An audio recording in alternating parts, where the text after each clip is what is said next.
السلام عليكم ورحمة الله وبركاته. الحمد لله نحمده ونستعينه ونؤمن به ونتوكل عليه ونعوذ بالله من شرور أنفسنا ومن سيئات أعمالنا. من يهده الله فلا مضل له ومن يضلل فلا هادي له. ونشهد أن لا إله إلا الله وحده لا شريك له. ونشهد أن سيدنا محمدا صلى الله عليه وسلم عبده ورسوله أرسله إلى كافة الخلق ليظهره على الدين كله ولو كره المشركون. اللهم صل وسلم وبارك على رسولك سيدنا محمد وعلى آله وأصحابه أجمعين. أعوذ بالله من الشيطان الرجيم. بسم الله الرحمن الرحيم. وأن هذا صراطي مستقيما فاتبعوه ولا تتبعوا السبل فتفرق بكم عن سبيله ذلكم وصاكم به لعلكم تتقون. صدق الله مولانا العلي العظيم. അനുഗ്രഹീതമായ നമ്മുടെ ഈ വേദിയിൽ ആസനസ്ഥരായിട്ടുള്ള പ്രിയപ്പെട്ട ദക്ഷിണ കന്നഡയിലെ സമസ്ത കേരള ജംഇയ്യത്തുൽ ഉലമായുടെ പ്രഗത്ഭരായ നേതാക്കൾ, പണ്ഡിതന്മാർ, വേദിയിൽ പേരെടുത്ത് പറയേണ്ട ഒട്ടനവധി നേതാക്കൾ തന്നെ ഉള്ളതുകൊണ്ട് മഗ്‌രിബിന് നമ്മുടെ പരിപാടി അവസാനിപ്പിക്കേണ്ടതുകൊണ്ടും ഈ സന്ദർഭത്തിൽ നിങ്ങൾ അഭിസംബോധന ചെയ്യാൻ ഉള്ള സമയം ഉപയോഗപ്പെടുത്തണമെന്ന ലക്ഷ്യത്തിലും ഞാൻ എല്ലാവരെയും പേരെടുത്ത് പറയുന്നില്ല. സദസ്സിലും ഈ വേദിയിലും ഉള്ള മുഴുവൻ ആളുകളെയും റബ്ബ് തആല അനുഗ്രഹിക്കുമാറാവട്ടെ. നമ്മളെല്ലാവരും ഇവിടെ ഒത്തുകൂടിയത് സമസ്ത കേരള ജംഇയ്യത്തുൽ ഉലമയുടെ പേരിലാണ്. ആ മഹാപ്രസ്ഥാനത്തെ നയിച്ച മഹത്തുക്കളായ പണ്ഡിതന്മാർക്ക് പിന്നിൽ അണിനിരന്നുകൊണ്ട് ദീനീ ഖിദ്മത്ത് ചെയ്ത് ഈമാനോടെ മരണപ്പെടാൻ അള്ളാഹു നമുക്കൊക്കെയും തൗഫീഖ് തരുമാറാവട്ടെ. നമ്മുടെ രോഗങ്ങളൊക്കെ അള്ളാഹു ശിഫയാക്കി തരുമാറാവട്ടെ. ദോഷങ്ങളൊക്കെ റബ്ബ് പുറത്തു തരുമാറാവട്ടെ. ഞാൻ ആമുഖം ദീർഘിപ്പിക്കുന്നില്ല. ഇവിടെ ഞാൻ വരുമ്പോൾ തന്നെ എന്നോട് രണ്ട് കാര്യം പ്രത്യേകമായി സൂചിപ്പിച്ചതിൽ ഒന്ന്, ബഹുമാനപ്പെട്ട നമ്മുടെ വേദിയിലുള്ള വിദ്യാഭ്യാസ ബോർഡിന്റെ മെമ്പറും നമ്മുടെ ഇത്തരം പ്രവർത്തനങ്ങൾക്കൊക്കെ നമുക്ക് കരുത്ത് പകരുന്ന വ്യക്തിയുമായ കല്ലടുക്കയിലെ ഹാജി ഇസ്മായിൽ സാഹിബിന്റെ ഉമ്മ മരണപ്പെട്ടു പോയി. അള്ളാഹു ആ മഹദിക്ക് മൗഫിറത്ത് കൊടുക്കുമാറാവട്ടെ. അള്ളാഹുവെ, അവരുടെ ചെറുതും വലുതുമായ എല്ലാ ദോഷങ്ങളും നീ പുറത്തു കൊടുക്കണേ തമ്പുരാനെ. നമുക്കും അദ്ദേഹത്തിനും ആ ഉമ്മയെ സ്വർഗത്തിൽ കാണുവാൻ തൗഫീഖ് തരണേ തമ്പുരാനെ. മറ്റൊന്ന്, അബൂബക്കർ ഹാജി സാഹിബ് തന്റെ ഒരു കുട്ടിയുടെ രോഗത്തെക്കുറിച്ച് വളരെ ഗൗരവത്തോടു കൂടി പറഞ്ഞു. മകളുടെ രോഗത്തെക്കുറിച്ച് പടച്ച തമ്പുരാൻ ആ കുട്ടിയുടെ രോഗം എത്രയും പെട്ടെന്ന് ശിഫയാക്കി കൊടുക്കുമാറാവട്ടെ. എന്ത് ബുദ്ധിമുട്ടുണ്ടെങ്കിലും ശരി, പടച്ചറപ്പ് സമസ്തയുടെ ഹക്ക് കൊണ്ട്, അള്ളാഹുവിന്റെ അമ്പിയ ഔലിയാക്കന്മാരുടെ ഹക്ക് ജാഹ് ബറക്കത്ത് കൊണ്ട് ശിഫാവിനെ പ്രദാനം ചെയ്യണേ തമ്പുരാനെ. ഞാൻ എന്റെ വിഷയത്തിലേക്ക് കടന്നു വരികയാണ്. 1.5 ദശാബ്ദത്തോളമായി ഇവിടെ വളരെ മനോഹരമായി സുന്നി സന്ദേശം എന്ന ഒരു പത്രിക നമ്മുടെ സമൂഹത്തിൽ സമസ്ത കേരള ജംഇയ്യത്തുൽ ഉലമയെ പരിചയപ്പെടുത്തിക്കൊണ്ടും നമ്മുടെ നേതാക്കളെ പരിചയപ്പെടുത്തിക്കൊണ്ടും നമുക്കിടയിൽ വളരെ മനോഹരമായി ദീനീ ദഅവത്ത് നിർവഹിച്ചുകൊണ്ടിരിക്കുകയാണ്.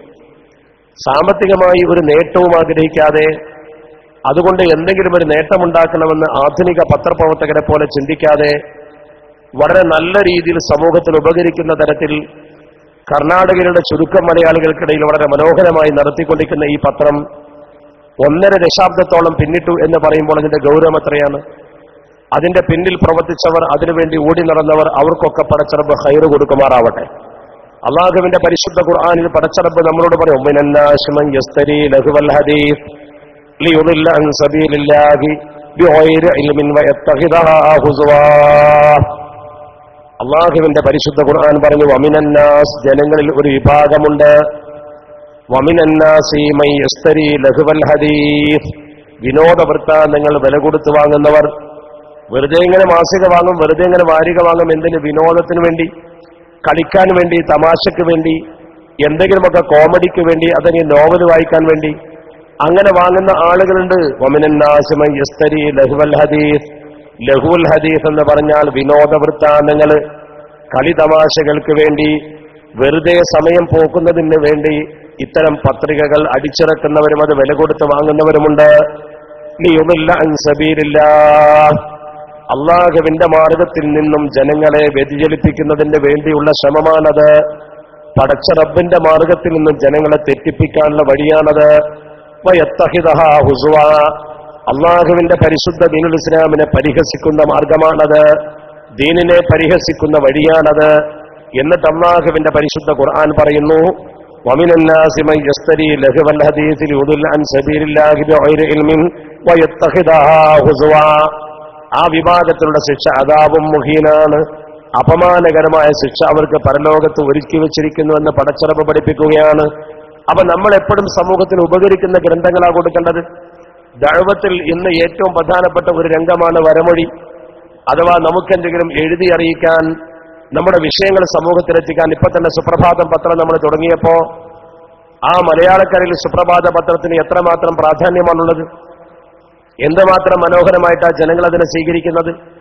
ആ ഒരു സമീപനം ശരിക്കും നമ്മൾ മനസ്സിലാക്കുമ്പോൾ വായിക്കാൻ താല്പര്യമുള്ള നല്ലൊരു സമൂഹം നമുക്കിടയിലുണ്ട്. ആ വായനാ തൽപരത മുൻനിർത്തിക്കൊണ്ട് ജനങ്ങൾക്ക് നല്ലത് വായിക്കാൻ കൊടുക്കാൻ, പ്രത്യേകിച്ച് നമ്മളൊക്കെ പരിശുദ്ധ ഖുർആന്റെ വക്താക്കളാണ്. അള്ളാഹു പരിശുദ്ധ ഖുർആന്റെ തുടക്കത്തിൽ തന്നെ ഉപയോഗിച്ച പദം ഇഖ്റ, നിങ്ങൾ വായിക്കണമെന്നാണ്. അങ്ങനെ പറഞ്ഞൊരു മതവും ദുനിയാവിലില്ല. അള്ളാഹുവിന്റെ ദുനിയാവിൽ ഈ ഒരു മതം മാത്രമേ അങ്ങനെ പറഞ്ഞുള്ളൂ. നിങ്ങൾ വായിക്കുക, വായിക്കുക, പഠിക്കുക, കൂടുതൽ കൂടുതൽ അറിവ് നേടുക. നമ്മുടെ മഹാന്മാരായ പണ്ഡിതന്മാർ എഴുതി വെച്ച എത്ര ഗ്രന്ഥങ്ങൾ നമുക്ക് വായിക്കാനുണ്ട്. നമുക്ക് ദൈനംദിനമായി എന്തൊക്കെ കാര്യങ്ങൾ അറിയാനുണ്ട്. അതുപോലെ നമ്മുടെ നേതാക്കളുടെ സ്വഭാവം, അതുപോലെ തന്നെ സമത്വയുടെ ചരിത്രം, ഇതൊക്കെ നിങ്ങൾക്ക് പഠിപ്പിക്കുന്ന വലിയ ഒരു ദൗത്യമാണ്. ശരിക്കും കണ്ടോ, കോയക്കുട്ടി ഉസ്താദിനെ കുറിച്ച് ദീർഘമായ ലേഖനമുണ്ട്. ചെറുശ്ശേരി ഉസ്താദിനെ കുറിച്ചും പൂർവിക നേതാക്കളെ കുറിച്ചുമൊക്കെ പഠിപ്പിച്ച ഒരു മനോഹരമായ വാരികയാണിത്. അതുകൊണ്ട് മനോഹരമായ മാസിക. ഈ സുന്നി സന്ദേശം എന്ന് പറയുന്നത് സത്യത്തിൽ ഇസ്ലാമിന്റെ സന്ദേശമാണ്. അത് ദീനിന്റെ സന്ദേശമാണ്. അത് ദഅവത്തിന്റെ സന്ദേശമാണ്. അള്ളാഹു ആ പത്രികയെ ഇനിയും ഉയരങ്ങളിലേക്ക് ഉയർത്തിക്കൊണ്ടുപോകുമാറാവട്ടെ. അതിന് ഖിദ്മത്ത് ചെയ്യുന്നവർക്കൊക്കെ പടച്ച റബ്ബ് തുല്യ പ്രതിഫലം രണ്ടു വീട്ടിലും നൽകുമാറാവട്ടെ. അള്ളാഹുവെ, ഇത് വാങ്ങുന്നവർക്കും ഇത് പ്രസിദ്ധീകരിക്കുന്നവർക്കും ഇതിന്റെ കൂടെ നിൽക്കുന്നവർക്കും എഴുതുന്നവർക്കുമൊക്കെ നിന്റെ ദീൻ പ്രചരിപ്പിച്ചതിന്റെ മഹത്തായ പ്രതിഫലം രണ്ടു വീട്ടിലും നീ നൽകണേ തമ്പുരാനെ. ഞാൻ ആ ഭാഗം അവസാനിപ്പിച്ചുകൊണ്ട് എന്റെ വിഷയത്തിലേക്ക് വരികയാണ്. 14 കൊല്ലമൊക്കെ ഒരു പത്രം ഇങ്ങനെ മുടങ്ങാതെ കൊണ്ടുപോവുക എന്ന് പറയുമ്പോൾ വലിയ പ്രയാസമാണ്. പത്രപ്രവർത്തന രംഗത്ത് ഒരുപാട് പ്രയാസങ്ങളുണ്ടാവും, ഒരുപാട് ബുദ്ധിമുട്ടുകളുണ്ടാവും. ലേഖനങ്ങൾ സമയത്ത് കിട്ടണം, ആകർഷകമായി ലേ ഔട്ട് ചെയ്യണം, അത് കാലികമായിരിക്കണം, തെറ്റുകൾ വരാൻ പാടില്ല. ഇതൊക്കെ നോക്കിക്കൊണ്ട് ഇത്തരം ഒരു സംഗതി ചെയ്യുമ്പോൾ വലിയ വലിയ പ്രയാസങ്ങളുണ്ടാവും. എന്നിരുന്നാൽ കൂടി ആ ദൗത്യം ക്രമത്തിലും കൃത്യമായി നിർവഹിച്ച ഇതിന്റെ നേതൃത്വത്തെ ഞാൻ അഭിനന്ദിക്കുന്നു. അതോടൊപ്പം ഇതുകൊണ്ടൊക്കെ നമ്മൾ ഉദ്ദേശിക്കുന്നത് എന്താ? വിശുദ്ധ ദീനുൽ ഇസ്ലാമിന്റെ നേർപാത പ്രചരിപ്പിക്കൽ, അള്ളാഹുവിന്റെ പരിശുദ്ധ ദീനുൽ ഇസ്ലാമിന്റെ ശരിയായ പാത സമൂഹത്തിന് എത്തിച്ചു കൊടുക്കൽ. അതാണ് നമ്മൾ നിർവഹിക്കേണ്ട ഏറ്റവും വലിയ ദൗത്യം. ഇവിടെ നമ്മൾ അനുസ്മരിക്കുന്നത് സമസ്ത കേരള ജംഇയ്യത്തുലമയുടെ മഹാപണ്ഡിതനായിരുന്ന ഈയിടെ മരണപ്പെട്ടു പോയ നമ്മുടെ പ്രിയപ്പെട്ട ശൈഖുന കോയക്കുട്ടി ഉസ്താദിനെ കുറിച്ചാണ് ഒന്ന്. അതുപോലെ തന്നെ മഹാനായ ചെറുശ്ശേരി ഉസ്താദിനെ കുറിച്ചാണ് ഒന്ന്. ആ മഹത്തുക്കളെയൊക്കെ നമ്മൾ പരിശോധിച്ചാൽ കാണാൻ കഴിയുന്ന ഒരുപാട് ഗുണങ്ങളുണ്ട്. മഹാനായ കോയക്കുട്ടി മുസ്ലിയാർ എന്ന് പറയുന്ന വ്യക്തിത്വം നമ്മൾ ഉദ്ദേശിക്കുന്നത് പോലെ ഒരു സേവന സാധാരണക്കാരനായിരുന്നില്ല. അദ്ദേഹത്തിന്റെ ജീവിതം എന്ന് പറയുന്നത് ഒരു പ്രത്യേക രീതിയിലായിരുന്നു. നിങ്ങളൊക്കെ പത്രത്തിൽ വായിച്ചിരിക്കും, ജീവിതത്തിൽ ഒരിക്കലും കടം വാങ്ങാത്ത മനുഷ്യൻ എന്ന് നിങ്ങൾ മനസ്സിലാക്കിയിട്ടുണ്ടാവും. ഒരാളോടും ബഹുമാനപ്പെട്ട ഒരു കടം വാങ്ങിയിട്ടില്ല. കടമെന്ന് പറയുന്നത് ഒരു മനുഷ്യൻ വളരെ ശ്രദ്ധിക്കേണ്ട കാര്യമാണ്. അള്ളാഹുവിന്റെ പരിശുദ്ധ ഹബീബ് അഷ്റഫുൽ ഖൽഖ് മുഹമ്മദ് മുസ്തഫ സ്വല്ലല്ലാഹു അലൈഹി വസല്ലമ തങ്ങൾ ജീവിച്ചിരിക്കെ ഒരിക്കൽ മദീനത്തപ്പണിൽ ഊത്തിയ ബിജനാസത്തിൻ, ഒരു മയ്യത്ത് ഇങ്ങോട്ട് കൊണ്ടുവന്നു. ആ മയ്യത്ത് കൊണ്ടുവന്നപ്പോൾ മയ്യത്ത് വെച്ചുകൊണ്ട് പുണ്യ സ്വഹാബത്ത് നിസ്കരിക്കാൻ വേണ്ടി പരിശുദ്ധ ഹബീബിനെ ക്ഷണിച്ചു. അള്ളാഹുവിന്റെ പരിശുദ്ധ തിരുദൂതന് പറഞ്ഞു, അയാൾക്ക് കടമുണ്ടോ എന്ന് നോക്കണം. അയാൾക്ക് കടമുണ്ടോ എന്ന് പരിശോധിച്ചപ്പോൾ കടമുണ്ടെന്ന് ബോധ്യപ്പെട്ടു. വീട്ടാൻ വല്ല മാർഗവുമുണ്ടോ എന്ന് ചോദിച്ചു. നബി തങ്ങൾ ഇല്ലെന്നവർ പറഞ്ഞു. തിരുദൂതർ പറഞ്ഞു, സൊല്ലു അലാ സാഹിബിക്കും, നിങ്ങളുടെ കൂട്ടുകാരന്റെ പേരിൽ നിങ്ങൾ തന്നെ നിസ്കരിച്ചു കൊള്ളുക, ഞാനില്ല. കടം അത് ബാക്കി വെച്ചുകൊണ്ട് ഒരാളുടെ മേൽ നിസ്കരിച്ചിട്ട് ഫലമില്ല. ഇത് പരിശുദ്ധ തിരുദൂതരംഗ പറഞ്ഞപ്പോൾ ആളുകൾ അത്ഭുതപ്പെട്ടു പോയി. പഠിച്ചവനെ, റസൂലുള്ളാഹി സ്വല്ലല്ലാഹു അലൈഹി വസല്ലമ തങ്ങൾ നിസ്കരിക്കുന്നില്ലെങ്കിൽ പിന്നെ നമ്മൾ നിസ്കരിച്ചിട്ടെന്താ ഫലം? അപ്പോഴാണ് അവർ പരിശുദ്ധ ഹബീബിനോട് പറഞ്ഞു, നബി എന്ത് ചെയ്യണം? അള്ളാഹുവിന്റെ തിരുദൂതർ പറഞ്ഞു, കടമൊരാൾ ഏറ്റെടുക്കണം. മഹാനായ അബൂ ഖതാദ റളിയല്ലാഹു തആല അൻഹു മുന്നോട്ട് വന്നുകൊണ്ട് പറഞ്ഞു, യാ റസൂലല്ലാഹ് അലയ്യ ദൈനുഹു അലയ്യ ദൈനുഹു, നബിയെ അവന്റെ കടം ഞാൻ ഏറ്റെടുത്തിരിക്കുന്നു നബിയെ, ആ മനുഷ്യന്റെ കടം ഞാൻ ഏറ്റെടുത്തിരിക്കുന്നു നബിയെ എന്ന് പറഞ്ഞപ്പോൾ ആ മനുഷ്യന്റെ മേൽ നിസ്കരിക്കാൻ വേണ്ടി നബി തങ്ങൾ കടന്നു വന്നു. ഷഫീഉൽ വറാ മുഹമ്മദ് മുസ്തഫ സ്വല്ലല്ലാഹു. ആ ഹദീസിന്റെ പശ്ചാത്തലത്തിലോ അല്ലെങ്കിൽ കടത്തിന്റെ ഗൗരവം കൊണ്ടോ ആയിരിക്കാം ഒരിക്കൽ പോലും അദ്ദേഹം കടം വാങ്ങിയിട്ടില്ല എന്ന് പറയുക മാത്രമല്ല, അദ്ദേഹം തന്നെ എന്നോട് പറഞ്ഞതും പത്രത്തിൽ എഴുതിയതുമായ ഒരു കാര്യമുണ്ട്, നിങ്ങൾ ശ്രദ്ധിച്ചോന്ന് എനിക്കറിയില്ല. ഒരു ദിവസം അദ്ദേഹം കൊടിഞ്ഞിയിൽ ദർസ് നടത്തിക്കൊണ്ടിരിക്കുന്നു. കൊടിഞ്ഞിയിൽ ദർസ് നടത്തിക്കൊണ്ടിരിക്കുമ്പോൾ ബഹുമാനപ്പെട്ട ഉസ്താദ് അവർകൾ വീട്ടിലേക്ക് പോകും. എല്ലാ വ്യാഴാഴ്ചയും വീട്ടിൽ അദ്ദേഹം 1000 രൂപ കൊടുക്കും. 1000 രൂപ വീട്ടിൽ കൊടുക്കുന്ന വീട്ടിൽ ചെലവിനാ. പിന്നെ പിറ്റത്തെ ആഴ്ച ചെല്ലുമ്പോഴേ കൊടുക്കൂ, കുറെ കുട്ടികളൊക്കെ ഉള്ളതല്ലേ. അതുകൊണ്ട് ആ ആഴ്ച അദ്ദേഹം പോകുമ്പോൾ 1000 രൂപ കൊടുക്കാൻ അദ്ദേഹത്തിന്റെ കയ്യിൽ പണമില്ല. 1000 രൂപ വീട്ടിൽ കൊടുക്കണം, പക്ഷെ പണമില്ല. സത്യത്തിൽ അന്ന് അദ്ദേഹം പറയുന്നു, പള്ളിയിലെ കുട്ടികളുടെ ഫണ്ടിൽ പണമുണ്ട്, ദർശന മുതഅല്ലിമീങ്ങൾക്കൊരു ഫണ്ടുണ്ട് അവിടെ, ആ ഫണ്ട് സ്വന്തൂക്ക്, അതിൽ പണമുണ്ട്. പക്ഷെ അതിൽ നിന്ന് കടമെടുത്താൽ അത് തിരിച്ചടുത്ത ആഴ്ച വെച്ചാൽ മതി, കുഴപ്പമൊന്നുമില്ല. ശമ്പളം കിട്ടുമ്പോൾ അതിലേക്ക് പൈസ ബാക്കി വെച്ചാൽ മതി. പക്ഷെ ഉസ്താദ് തീരുമാനിച്ചു കടം വാങ്ങണ്ട. വീട്ടിൽ കൊടുത്തില്ലെങ്കിൽ പോലും കടം വാങ്ങാൻ ഞാൻ ആഗ്രഹിക്കുന്നില്ല, കടക്കാരനാവണ്ട. അതിലേക്ക് തിരിച്ചു കിട്ടണമെങ്കിൽ ശമ്പളം കിട്ടുന്ന ദിവസം വരണ്ടേ. അതുകൊണ്ട് യാതൊരു കുഴപ്പമില്ലെങ്കിലും അദ്ദേഹം തീരുമാനിച്ചു കടം വാങ്ങണ്ട. എന്റെ മുമ്പിൽ നിൽക്കുന്ന പ്രിയപ്പെട്ട സഹോദരങ്ങൾ കേൾക്കണം, പഠിക്കണം. മഹാനായ കോഴിക്കോട് ഉസ്താദ് മനസ്സുകൊണ്ട് വിഷമിച്ച് പടച്ചോനെ കടം വാങ്ങേണ്ട ശരിയല്ലേ, പക്ഷെ ഇക്കാലം അത്രയും ഞാൻ വീട്ടിൽ പോയിട്ട് തിരിച്ചു പോരുന്ന സമയത്ത് 1000 രൂപ കൊടുത്തിട്ടേ പോന്നിട്ടുള്ളൂ. ഇന്നിപ്പോ എനിക്കതിന് കഴിയില്ലല്ലോ റബ്ബേ എന്ന് മനസ്സ് കരുതി. അള്ളാഹുവേ, നീ എന്തെങ്കിലും ഒരു വഴി ഉണ്ടാക്കിക്കൊണ്ടാ. ഞാൻ എല്ലാ ആഴ്ചയും എന്റെ വീട്ടിൽ 100 രൂപ കൊടുത്തിട്ടാ പോരാറുള്ളത്. ഈ ആഴ്ച അത് കൊടുക്കാൻ എനിക്ക് കഴിയാതെ വന്നിരിക്കുന്നു, അതുകൊണ്ടൊരു വഴി നീ ഉണ്ടാക്കി തരണം എന്ന് പറഞ്ഞ് ബിസ്മി ചൊല്ലി പള്ളിയിൽ നിന്ന് ഇറങ്ങാൻ നിൽക്കുക. വ്യാഴാഴ്ച പള്ളിയിൽ നിന്ന് ഉസ്താദ് പോകാൻ നിൽക്കുന്ന സമയത്ത് മമ്പുറസ് സിയാറത്തിന് വന്നിരുന്നു ഒരു ടീം. കൊല്ലം ജില്ലയിലുള്ളവരാ. കൊല്ലം ജില്ലയിലുള്ള ഉസ്താദ് കോയക്കുട്ടി ഉസ്താദിന്റെ ശിഷ്യനാണ്. അദ്ദേഹം ജോലി ചെയ്യുന്ന ആ മഹലിൽ നിന്ന് കുറച്ച് ആളുകളെയും കൊണ്ട് കൊല്ലത്ത് നിന്ന് മഹാനായ വലിയുല്ലാഹി മൗലദ്ദവീല കുതുബുസ്സമാൻ മമ്പുറം സയ്യിദ് അലവി തങ്ങളുടെ മക്കാമ ഖദ്ദസല്ലാഹു സിർറഹുൽ അസീസ്, ആ മക്കാമ് സിയാറത്ത് ചെയ്യാൻ വേണ്ടി വന്നതാ. ആ മക്കാമ് സിയാറത്ത് ചെയ്യാൻ വേണ്ടി വന്നപ്പോ ഇദ്ദേഹം തീരുമാനിച്ചു, എന്റെ ഉസ്താദാണല്ലോ കൊടിഞ്ഞിയിൽ, മമ്പുറത്തുനിന്ന് കൊടിഞ്ഞിയിലേക്ക് കുറഞ്ഞ ദൂരേ ഉള്ളൂ, അതുകൊണ്ട് കൊടിഞ്ഞിയിലൊന്ന് പോയി ഉസ്താദിനെ കാണാൻ തീരുമാനിച്ചു. അങ്ങനെ അദ്ദേഹം പോകാൻ തീരുമാനിച്ചപ്പോൾ അദ്ദേഹത്തിന്റെ കൂടെ സിയാറത്തിന് വന്നവരൊക്കെ നിങ്ങളെ ഉസ്താദിനല്ലേ, ഞങ്ങൾ വന്ന് കാണാം, മഹാനായ പണ്ഡിതനാണല്ലോ. അങ്ങനെ എല്ലാവരും കൂടി കൊടിഞ്ഞിയിൽ വന്ന് കോയക്കുട്ടി ഉസ്താദിനെ കാണാൻ നിൽക്കുക, കോയക്കുട്ടി ഉസ്താദ് പോവാൻ നിൽക്കുക. എല്ലാവരും വന്നപ്പോൾ കോയക്കുട്ടി ഉസ്താദ് വന്നു. നിങ്ങൾ എന്തിനാ വന്നതെന്ന് ചോദിച്ചു. ഞങ്ങളൊന്നുമില്ല, ഉസ്താദിനെ കണ്ടൊന്ന് ദ്വാരപ്പിക്കാൻ വന്നതാണെന്ന് പറഞ്ഞപ്പോൾ ഉസ്താദിനും സന്തോഷം. എന്നായിരിക്കും, ഞാൻ ഏതായാലും എന്റെ വീട്ടിൽ പോവുകയാണ്, ദ്വാരന്നിട്ട് ഞാൻ പോയിക്കോളാം, നിങ്ങൾ വന്നതിന് സന്തോഷമുണ്ട്. തന്റെ പഴയ ശിഷ്യനോട് വിഷയങ്ങളൊക്കെ ചോദിച്ച് അവരിരുത്തി അവർക്ക് നല്ലൊരു ദ്വാ നടത്തി കൊടുത്തു. ദ്വാ കഴിഞ്ഞ് പിരിഞ്ഞപ്പോ ആ ഉസ്താദ് തന്റെ ഉസ്താദായ കോയക്കുട്ടി ഉസ്താദിന് എന്തോ ഒന്ന് കൈമടക്കി. ഇത് കണ്ടപ്പോൾ കൂടെയുള്ളവർക്കൊക്കെ തോന്നുമല്ലോ, അല്ലെങ്കിൽ ഒരു പണ്ഡിതന് നമ്മൾ എന്തെങ്കിലും ഒരു 10 രൂപ കൊടുക്കുകയോ ദീനീ രംഗത്ത് പ്രവർത്തിക്കുന്ന ഒരാൾക്ക് നമ്മൾ 10 രൂപ കൊടുക്കുകയോ ചെയ്താൽ അതിൽ തീർച്ചയായും ഒരു ബറക്കത്തുണ്ട് എന്ന് ഉമറാക്കളൊക്കെ പഠിച്ചിട്ടുണ്ട്. വാങ്ങുന്ന നമ്മൾ മനസ്സിലാക്കേണ്ട ഒരു കാര്യം, ഇപ്പൊ എന്നെ ഒരാൾ 10 രൂപ തന്നു, അല്ലെങ്കിൽ എന്നെ ഒരാളെ സഹായിച്ചു, അത് ഞാൻ കൈനീട്ടി വാങ്ങുമ്പോ ഇമാം ഷഹറാനി റളിയല്ലാഹു തആല പറഞ്ഞൊരു വാക്കുണ്ട്, നമ്മൾ ദീൻ ഉണ്ട് എന്നും നമ്മൾ ദീൻ പ്രവർത്തിക്കുന്നുണ്ട് എന്നും ഇഖ്ലാസ് ഉണ്ട് എന്നും മനസ്സിലാക്കിയിട്ടാ തരുന്നത്. ആ ഇഖ്ലാസ് നമ്മുടെ കയ്യിലില്ലെങ്കിൽ പരലോകത്ത് ഈ പൈസ തിരിച്ചു കൊടുക്കേണ്ടി വരും. നമ്മൾ പരലോകത്ത് വരുമ്പോൾ ഈ തന്ന ആൾക്ക് ഈ പൈസ തിരിച്ചു കൊടുക്കേണ്ടി വരും.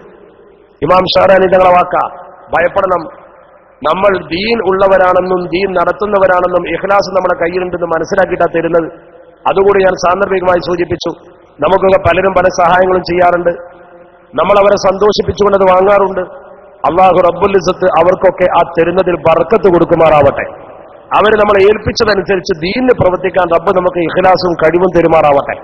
ഞാൻ സാന്ദർഭികമായി പ്രാർത്ഥിച്ചു പോവുകയാണ്. സാമ്പത്തിക രംഗം വളരെ സൂക്ഷിക്കേണ്ടതാണ്. അങ്ങനെ കോയക്കുട്ടി ഉസ്താദിന്റെ കൂടെയുള്ള ആൾക്കാരൊക്കെ, കോയക്കുട്ടി ഉസ്താദിന്റെ ശിഷ്യന്റെ കൂടെ വന്ന ഉമറാക്കളൊക്കെ ഉസ്താദിന് കൈമടക്കി. ഉസ്താദ് പറയുന്നു, അവര് പിരിഞ്ഞുപോയി, ഞാൻ പോകാൻ വേണ്ടി പള്ളിയിൽ നിന്ന് ഇറങ്ങി. ഞാൻ പോയിട്ട് ഇത് നോക്കുമ്പോൾ കൃത്യം 1000 രൂപ എല്ലാവരും കൂടി തന്നത് കൂട്ടുമ്പോൾ 1000 രൂപ. 1000 രൂപയാണ് എല്ലാ ആഴ്ചയും വീട്ടിൽ കൊടുക്കാറുള്ളത്. അത് പടച്ച റബ്ബ് നേരം കിട്ട് എത്തിച്ചു കൊടുത്തു. കോയക്കുട്ടി ഉസ്താദ് പറയാം, ഇത് പറഞ്ഞുകൊണ്ട് അദ്ദേഹം ചിരിക്കുമായിരുന്നു. എനിക്ക് പണത്തിന് ആവശ്യമുള്ളപ്പോ പടച്ചറബ് എത്തിച്ചു തന്നു. നോക്ക് നിങ്ങൾ, അതാണ് ബഹുമാനപ്പെട്ടവരുടെ ജീവിതത്തിലെ ഏറ്റവും വലിയ പ്രത്യേകത. ഒന്നും അദ്ദേഹം സമ്പാദിക്കാൻ ആഗ്രഹിച്ചില്ല. അദ്ദേഹത്തിന് വീട് പോയി നോക്കുമെന്ന് പുതുക്കണമെന്ന് മക്കൾ പറഞ്ഞപ്പോൾ അതിന് പോലും അദ്ദേഹം നിന്നില്ല. ആ പഴയ കൊച്ചു കുടിലിൽ തന്നെ അദ്ദേഹം ജീവിച്ചു. കൂടുതലൊന്നും അദ്ദേഹം ചെയ്തിട്ടില്ല. എനിക്കിപ്പോഴും ഓർമ്മയുണ്ട്, കോഴിക്കോട് സാഹിനെ കുറിച്ച് പറയുമ്പോൾ ഞാൻ അത്ഭുതപ്പെട്ടൊരു സംഭവം. ഞാൻ പറയാൻ പറ്റുമോ എന്ന് എനിക്കറിയില്ല, പറയാമോ എന്ന് എനിക്കറിയില്ലെങ്കിൽ ഞാൻ പറയട്ടെ. ഇവിടെ ഇസ്മായിൽ ഹാജി അബൂബക്കർ ഹാജി ഇരിപ്പുണ്ട്. ഒരു പരിപാടിക്ക് ഇവിടെ അദ്ദേഹത്തെ കൊണ്ടുവരുന്നതിന് വേണ്ടി, ബഹുമാനപ്പെട്ട കോഴിക്കോട് സാഹിനെ കൊണ്ടുവരുന്നതിന് വേണ്ടി അവർ ബന്ധപ്പെട്ടു. അങ്ങനെ കോഴിക്കോട് സാദ് ഇവിടെ വന്നു. കോഴിക്കോട് സാദ് ആ പരിപാടിയിൽ പ്രസംഗിച്ചു. അങ്ങനെ കോഴിക്കോട് ആ പരിപാടി ദ്വാരന്ന് പോയി. പിന്നെ എന്നെ കണ്ടപ്പോൾ എന്നോട് പറഞ്ഞു, ഇസ്മായിൽ ഹാജി നേരത്തെ അദ്ദേഹത്തെ ചെന്ന് കാണുകയും വരാനുള്ള ടിക്കറ്റും കാര്യങ്ങളും ഒക്കെ അദ്ദേഹത്തിന് കൊടുക്കുകയും ചെയ്തിരുന്നു. അദ്ദേഹം എന്നോട് ചോദിച്ചു, അവർ അദ്ദേഹത്തിന് ഒരു പാരിതോഷികം കൊടുത്തു, ഒരു തുക. എന്നോട് സത്യമായും കോഴിക്കോട് സാദ് പറഞ്ഞു, അവരെനിക്കൊരു സംഖ്യ തന്നു. എന്റെ ജീവിതത്തിൽ ആരും എനിക്ക് അത്ര വലിയ സംഖ്യ തന്നിട്ടില്ല. അത് എനിക്ക് തന്നെ തന്നതാണോ അതോ പിഴച്ചതാണോ എന്ന് ചോദിക്കണം എന്ന് പറഞ്ഞു. അപ്പൊ ഞാൻ പറഞ്ഞു, അല്ല ഉസ്താദെ, അത് ഉസ്താദിന് സന്തോഷത്തിൽ തന്നതാണെന്ന് എനിക്കറിയാം, എന്നോട് പറഞ്ഞിട്ടുണ്ട്, ഉസ്താദ് അത് സ്വീകരിക്കണം എന്ന്. വാപ്പ എന്നോട് ചോദിച്ചത് ഉറപ്പാണോ? ഞാൻ പറഞ്ഞു അത് ഉറപ്പാണ്, എനിക്കറിയാം, ഇസ്മായിൽ ഹാജി എന്നോട് സംസാരിച്ചിരുന്നു, അതുകൊണ്ട് നിങ്ങൾ ഭയപ്പെടണ്ട എന്ന് ഞാൻ അദ്ദേഹത്തോട് പറയുമ്പോ അദ്ദേഹത്തിന്റെ ആ ഇഖ്ലാസ് നോക്കണം നിങ്ങൾ എന്ന് പറഞ്ഞ ഒരു പണ്ഡിതനെ സംബന്ധിച്ചിടത്തോളം, ഒരു പണ്ഡിതൻ അത്ര വലിയ സൂക്ഷ്മത ജീവിതത്തിൽ പുലർത്തുമ്പോൾ അതിന്റെ പ്രത്യേകത എത്രയാ? അള്ളാഹു ആ മഹാന് മഗ്ഫിറത്ത് കൊടുക്കുമാറാവട്ടെ. ഞാനത് സാന്ദർഭികമായി സൂചിപ്പിച്ചത് മാത്രം. അദ്ദേഹം ചെറുപ്പത്തിലേ പട്ടിണി പോലെ കിടന്ന് പഠിച്ചതാ. അദ്ദേഹം കണ്ണിയത്ത് ഉസ്താദിന്റെ ദർസിൽ പോയ സംഭവം നിങ്ങൾ വായിച്ചിരിക്കും. മഹാനായ റഈസുൽ മുഹഖിഖീൻ പൊന്നാനിയിൽ ദർസ് നടത്തുന്നു കേട്ടപ്പോ കണ്ണിയത്ത് ഉസ്താദിന്റെ ദർസിൽ ചേരുന്നതിന് വേണ്ടി ബഹുമാനപ്പെട്ടവർ പോയി. അങ്ങനെ റഈസുൽ മുഹഖിഖീന്റെ ദർസിൽ അദ്ദേഹം ചെന്ന് അന്ന് നോക്കുമ്പോൾ 70-ൽ പരം വലിയ കുട്ടികൾ അവിടെ ഉണ്ട്. 70-ൽ പരം വലിയ കുട്ടികൾ, കുറച്ച് ചെറിയ മുത്താലിമ്യങ്ങൾ കൂടി 100-125 മുത്താലിമ്യങ്ങളുണ്ട്. കണ്ണിയത്ത് ഉസ്താദ് അദ്ദേഹത്തെ വിളിച്ചിട്ട് ചോദിച്ചു, നീ എവിടുന്നാ വരുന്നത്? ഞാനിങ്ങനെ ആനക്കരന്നാ വരുന്നത്. എന്താ നിന്റെ പേര്? കോയക്കുട്ടി. അപ്പൊ കണ്ണിയത്ത് ഉസ്താദിന് എപ്പോഴും തമാശ പറയും, കോയക്കുട്ടി എന്നൊരു പേരുണ്ടതാന്ന് ചോദിച്ചു. ഉണ്ട് എന്ന് പറഞ്ഞു. ആർക്കാ അങ്ങനെ പേരുള്ളതെന്ന് ചോദിച്ചു. ബുഹാറിയിലെ കോയക്കുട്ടി തങ്ങളൊക്കെ ഉണ്ടല്ലോ എന്ന് പറഞ്ഞു. ആ ശരിയാണ്, നീ മിടുക്കനാണെന്ന് പറഞ്ഞു. എന്താ നിന്റെ പേര്? ആനക്കര എന്നെ നാട് ആനക്കര, അവിടെ ആനുണ്ടോ എന്ന് ചോദിച്ചു. ഉണ്ട്, അവിടെ പഴയ നമ്പൂതിരിമാരുടെ മഠമുണ്ട്, അവിടെ ആനയും ഉണ്ട് എന്ന് പറഞ്ഞു. അപ്പോൾ സന്തോഷമായി. കാരണം കണ്ണിയത്ത് ഉസ്താദിന്റെ ചോദ്യം അങ്ങനെ, നിനക്ക് എന്താ വേണ്ടതെന്ന് ചോദിച്ചു. എനിക്ക് ഉസ്താദിന്റെ ദർസിൽ ഓതണം. അപ്പൊ കണ്ണിയത്ത് ഉസ്താദ് ഇങ്ങനെ മിണ്ടാതിരുന്നിട്ട് പറഞ്ഞു, ദർസിലൊക്കെ നിനക്ക് ഓതാ, പക്ഷെ കുട്ടികളൊക്കെ മുഴുവനായിട്ടുണ്ട്, എല്ലാ വീട്ടിലും ചെലവായിട്ടുണ്ട്, ഇനി നിനക്ക് ചെലവൊന്നും കിട്ടൂല. ചെലവിനുള്ള വക നീ ഉണ്ടാക്കുകയാണെങ്കിൽ നിനക്ക് ഓതാ, ഇല്ലെങ്കിൽ വീട്ടിൽ ചെലവിന് പോകാൻ പറ്റൂല. പക്ഷെ കണ്ണിയത്ത് ഉസ്താദിന്റെ ദർസായതുകൊണ്ട്, കണ്ണിയത്ത് ഉസ്താദിന്റെ ദർസിൽ പഠിക്കണമെന്ന് ദൃഢനിശ്ചയമുള്ളത് കൊണ്ട് കോയക്കുട്ടി ഉസ്താദ് പറഞ്ഞു, എനിക്ക് ഭക്ഷണമില്ലെങ്കിൽ ഞാൻ പഠിക്കാം, ഞാൻ ഈ ദർസിൽ ഓതാൻ വന്നതാണ്. കോയക്കുട്ടി ഉസ്താദ് പറയുന്നു, എന്റെ കയ്യിൽ അന്ന് 1 രൂപയാണുള്ളത്. 1 രൂപ എന്ന് പറഞ്ഞാൽ അന്നത്തെ 16 അണ. 16 അണയാണ് എന്റെ കയ്യിലുള്ളത്. ഈ 16 അണ വെച്ച് ഞാൻ ആ പള്ളിയിൽ ചേർന്നു. എന്ന് മാത്രമല്ല, ദർസിൽ പഠിച്ചുകൊണ്ടിരിക്കുമ്പോ ആ പള്ളിയുടെ തൊട്ടപ്പുറത്ത് കഞ്ഞി വെച്ച് കൊടുക്കുന്ന ഒരു കടയുണ്ട്. അവിടെ നല്ല കഞ്ഞി കിട്ടും. ആ കഞ്ഞിക്ക് പൈസ കൊടുത്ത് ഒരു ദിവസത്തിൽ 1 നേരം കഞ്ഞി കുടിക്കും. ദിവസത്തിൽ 1 നേരം കഞ്ഞി കുടിച്ചിട്ടാണ് ബഹുമാനപ്പെട്ടവർ അവിടെ ഓതിയത്. ഈ 16 അണ തീരുന്നവരെ കഞ്ഞി കുടിച്ചു. പിന്നൊരു മാർഗമല്ല. നേരത്തെ വീട്ടിൽ പോകുമ്പോൾ പണമില്ലെന്ന് പറഞ്ഞ പോലെ കൈമലർത്തുമ്പോ അള്ളാഹുവേ നീ സഹായിക്കണേ എന്ന് ദുആ ചെയ്തപ്പോ ആ പള്ളിയുടെ തൊട്ടപ്പുറത്ത് തന്നെ ഉള്ളൊരു ബിസ്ക്കറ്റ് ഉണ്ടാക്കുന്ന കമ്പനി ഉണ്ട്, ബേക്കറി. ആ ബേക്കറിയിലേക്ക് ആരോ ഇദ്ദേഹത്തെ വിളിച്ചിട്ട് പറഞ്ഞു, അസറിന്റെ ശേഷം വന്ന് മങ്കൂസ് മൗലിദും ബദർ ബെയ്ത്തും ഓതി തന്നാൽ പൊട്ട് ബിസ്ക്കറ്റുകളും ഒരു ചായയും വയറ് നിറച്ച് കിട്ടും, പിന്നെ ചിലപ്പോൾ എന്തെങ്കിലും കൈമടക്കം കിട്ടും. അത് വലിയ സന്തോഷമായി. അങ്ങനെ എന്നും അസറിന്റെ ശേഷം നിന്ന് മങ്കൂസ് മൗലിദോതും ബദർ ബെയ്ത്തും ഓതും, പൊട്ട് ബിസ്ക്കറ്റ് ധാരാളം കിട്ടും, ചായയും കിട്ടും, വയറ് നിറച്ച് കഴിക്കും. അങ്ങനെ കഴിച്ചുകൊണ്ട് പള്ളി ദർസിൽ ഓതി പഠിച്ചു എന്നാണ് കോയക്കുട്ടി ഉസ്താദ് പറയുന്നത്. 2 കൊല്ലം കണ്ണിയത്ത് ഉസ്താദിന്റെ ദർസിൽ പഠിക്കുമ്പോൾ ഭക്ഷണം അതാ. അങ്ങനെയാണ് അദ്ദേഹം അവിടുന്ന് പഠിച്ചിട്ട് കണ്ണിയത്ത് ഉസ്താദ് മാറിയപ്പോ പിന്നെ OK ഉസ്താദിന്റെ ഒതുക്കുങ്ങളെ ദർസിൽ പോയത്. OK സൈനുദ്ദീൻ കുട്ടി ഉസ്താദ് ദർസിൽ പഠിക്കുന്ന സമയത്താണ് ബാക്കിയാത്തിൽ പോകാൻ തീരുമാനിക്കുമ്പോൾ OK ഉസ്താദ് പറയുന്നത്, നീ ഇപ്പൊ ബാക്കിയാത്തിലൊന്നും പോകണ്ട. അദ്ദേഹത്തിന് ഒതുക്കുങ്ങൾ തന്നെ ഒരു സ്ഥലത്ത് ജോലിയാക്കി കൊടുത്തു. വളരെ ചെറുപ്പത്തിലൂടെ ഖുത്ബ ഓതി അദ്ദേഹം ആ ജനങ്ങൾക്ക് വളരെ ഇഷ്ടപ്പെട്ടു. അങ്ങനെ അങ്ങോട്ട് പോകുമ്പോ ബഹുമാനപ്പെട്ട ഉസ്താദ് പറഞ്ഞിരുന്നു അത്രേ, നീ പൊയ്ക്കടാ, നീ എത്ര ചെറുപ്പമാണെങ്കിലും അള്ളാഹു നിന്നെ അയ്ബാക്കൂല. അതിനുശേഷമാണ് അദ്ദേഹം അവിടെ പോയി ജുമാക്ക് നേതൃത്വം കൊടുത്തു, അവിടെ സ്വലാത്തിന് നേതൃത്വം കൊടുത്തു. പിന്നീട് അദ്ദേഹം അവിടുന്ന് ലീവ് എടുത്ത് വെല്ലൂരിൽ പോയി ഇൽമ പഠിച്ച് തിരിച്ചു വന്നു. അങ്ങനെയാണ് അദ്ദേഹം വലിയ ഒരു മുദരിസായി പിന്നീട് അറിയപ്പെട്ടത്. ഈ മഹാന്റെ ജീവചരിത്രം നമ്മൾ പരിശോധിക്കുമ്പോൾ അത്ഭുതപ്പെട്ടു പോകും. വളരെയധികം പരത്തി പറയാൻ സമയമില്ലെങ്കിലും വളരെ ചുരുക്കി ഞാൻ പറയട്ടെ, അദ്ദേഹത്തിന്റെ ജീവിതത്തിലെ ഏറ്റവും വലിയ കഴിവുകൾ എന്ന് പറയുമ്പോൾ ഒരൊറ്റ അത്ഭുതം ഞാൻ പറഞ്ഞുതരാം. ആ അത്ഭുതം അദ്ദേഹത്തിന് ഉണ്ടാകാൻ ചില കാരണങ്ങളുണ്ട്. ഒന്ന്, പുതിയാപ്പിള അബ്ദുറഹ്മാൻ മുസ്ലിയാരുടെ കയ്യിൽ നിന്ന് ഫാത്തിഹയുടെയും ഹസ്ബുനല്ലാഹു വ നിഅമൽ വക്കീൽ എന്ന ദിക്റിന്റെയും ഇജാസത്ത് അദ്ദേഹം വാങ്ങിയിരുന്നു. ഈ ഇജാസത്ത് അദ്ദേഹത്തിന് ഒരുപാട് ഫലപ്പെട്ടിട്ടുണ്ട്, ചരിത്രം പറയുന്നുണ്ട്. കോയക്കുട്ടി സാഹുമായി ബന്ധപ്പെട്ട ആളുകൾക്കറിയാം. അതുപോലെ തന്നെ ചാപ്പനങ്ങാടി ബാപ്പുസ്ലിയുടെ കയ്യിൽ നിന്നും അസ്മാഉൽ ഹുസ്നയുടെ ഇജാസത്തും നക്ഷബന്ദി ത്വരീഖത്തും അദ്ദേഹം സ്വീകരിച്ചിരുന്നു. അസ്മാഉൽ ഹുസ്നയുടെ ഇജാസത്തും നക്ഷബന്ദി ത്വരീഖത്തും. കക്കിടിപ്പുറം ഉസ്താദിന്റെ കയ്യിൽ നിന്ന് അദ്ദേഹം റിഫായി ത്വരീഖത്തും ദലായിലുൽ ഖൈറാത്തിന്റെ ഇജാസത്തും വാങ്ങിയിരുന്നു. ഇതൊക്കെ വലിയ ഗൗരവമല്ലേ? ബുഖാറയിലെ ഹിബത്തുല്ലാ തങ്ങൾ അദ്ദേഹത്തിന് സൊമ്മിന്റെ അഥവാ വിഷം ഇറക്കാനുള്ള ഒരു ഇജാസത്ത് കൊടുത്തിരുന്നു. ഒരു വലിയ വിഷസംഹാരി എന്ന് പറഞ്ഞാൽ വിഷമിറക്കാൻ ഇത്ര കഴിവുള്ളൊരു വ്യക്തിയായിരുന്നു അദ്ദേഹം, ചരിത്രം പറയുന്നുണ്ട്. മാത്രമല്ല ഹാമിദ് കോയമത്തങ്ങൾ, സമത്തയുടെ പ്രസിഡന്റായിരുന്ന സെയ്ദ് ഹാമിദ് കോയമത്തങ്ങൾ ബഹുമാനപ്പെട്ടവർക്ക് നാരിയത്ത് സ്വലാത്തിന്റെ ഒരു ഇജാസത്ത് കൊടുത്തിട്ടുണ്ട്. ആ നാരിയത്ത് സ്വലാത്തിന്റെ ഇജാസത്തിന്റെ പ്രത്യേകത, ആ സ്വലാത്ത് ചൊല്ലിയാൽ ഏത് രോഗവും ആ ഇജാസത്ത് പ്രകാരം ചെയ്താൽ സുഖപ്പെടും. ഇവിടെ ഞാനൊരു സംഭവം നിങ്ങളോട് സൂചിപ്പിക്കാൻ ആഗ്രഹിക്കുകയാണ്. രണ്ട് കാര്യങ്ങൾ. ഒന്ന്, ബഹുമാനപ്പെട്ടവരുടെ ഭാര്യയ്ക്ക് രോഗം വന്നു, ക്യാൻസർ രോഗം. കോയക്കുട്ടി സാദിന്റെ ഭാര്യയ്ക്ക് ക്യാൻസർ രോഗം വന്നു. നിങ്ങൾ ഇന്ന് അദ്ദേഹത്തിന്റെ നാടാകുന്ന ആനക്കര പോയി, കുറ്റിപ്പുറത്ത് ചെന്ന് ആനക്കര പോയി ചോദിച്ചാൽ അവർ പറഞ്ഞുതരും. വായിലാണ് ക്യാൻസർ വന്നത്. അത് നല്ലവണ്ണം പിടിച്ചു. ഡോക്ടർമാരെടുത്ത് പരിശോധിക്കാൻ എത്തിയപ്പോഴേക്കും സമയം വൈകി. അവർ പരിശോധിച്ചു, ഒരു കഷ്ടമെടുത്ത് ടെസ്റ്റിന് അയച്ചു. അവർ പറഞ്ഞു അത് ക്യാൻസർ ആണെന്ന് സ്ഥിരീകരിച്ചിട്ടുണ്ട്, മാരകമാണ്. അത് പിടുത്തം വിട്ടിട്ടുണ്ടെന്ന് പറഞ്ഞാൽ അവരുടെ ആ ഫസ്റ്റ് സെക്കൻഡ് സ്റ്റേജ് കഴിഞ്ഞിട്ടുണ്ട്. ഇനി ചികിത്സ കൊണ്ട് നടക്കുമോ എന്നറിയില്ല എന്ന ഘട്ടത്തിൽ ഇവരെത്തി. കോയക്കുട്ടി സാഹ് വിഷമിച്ചു.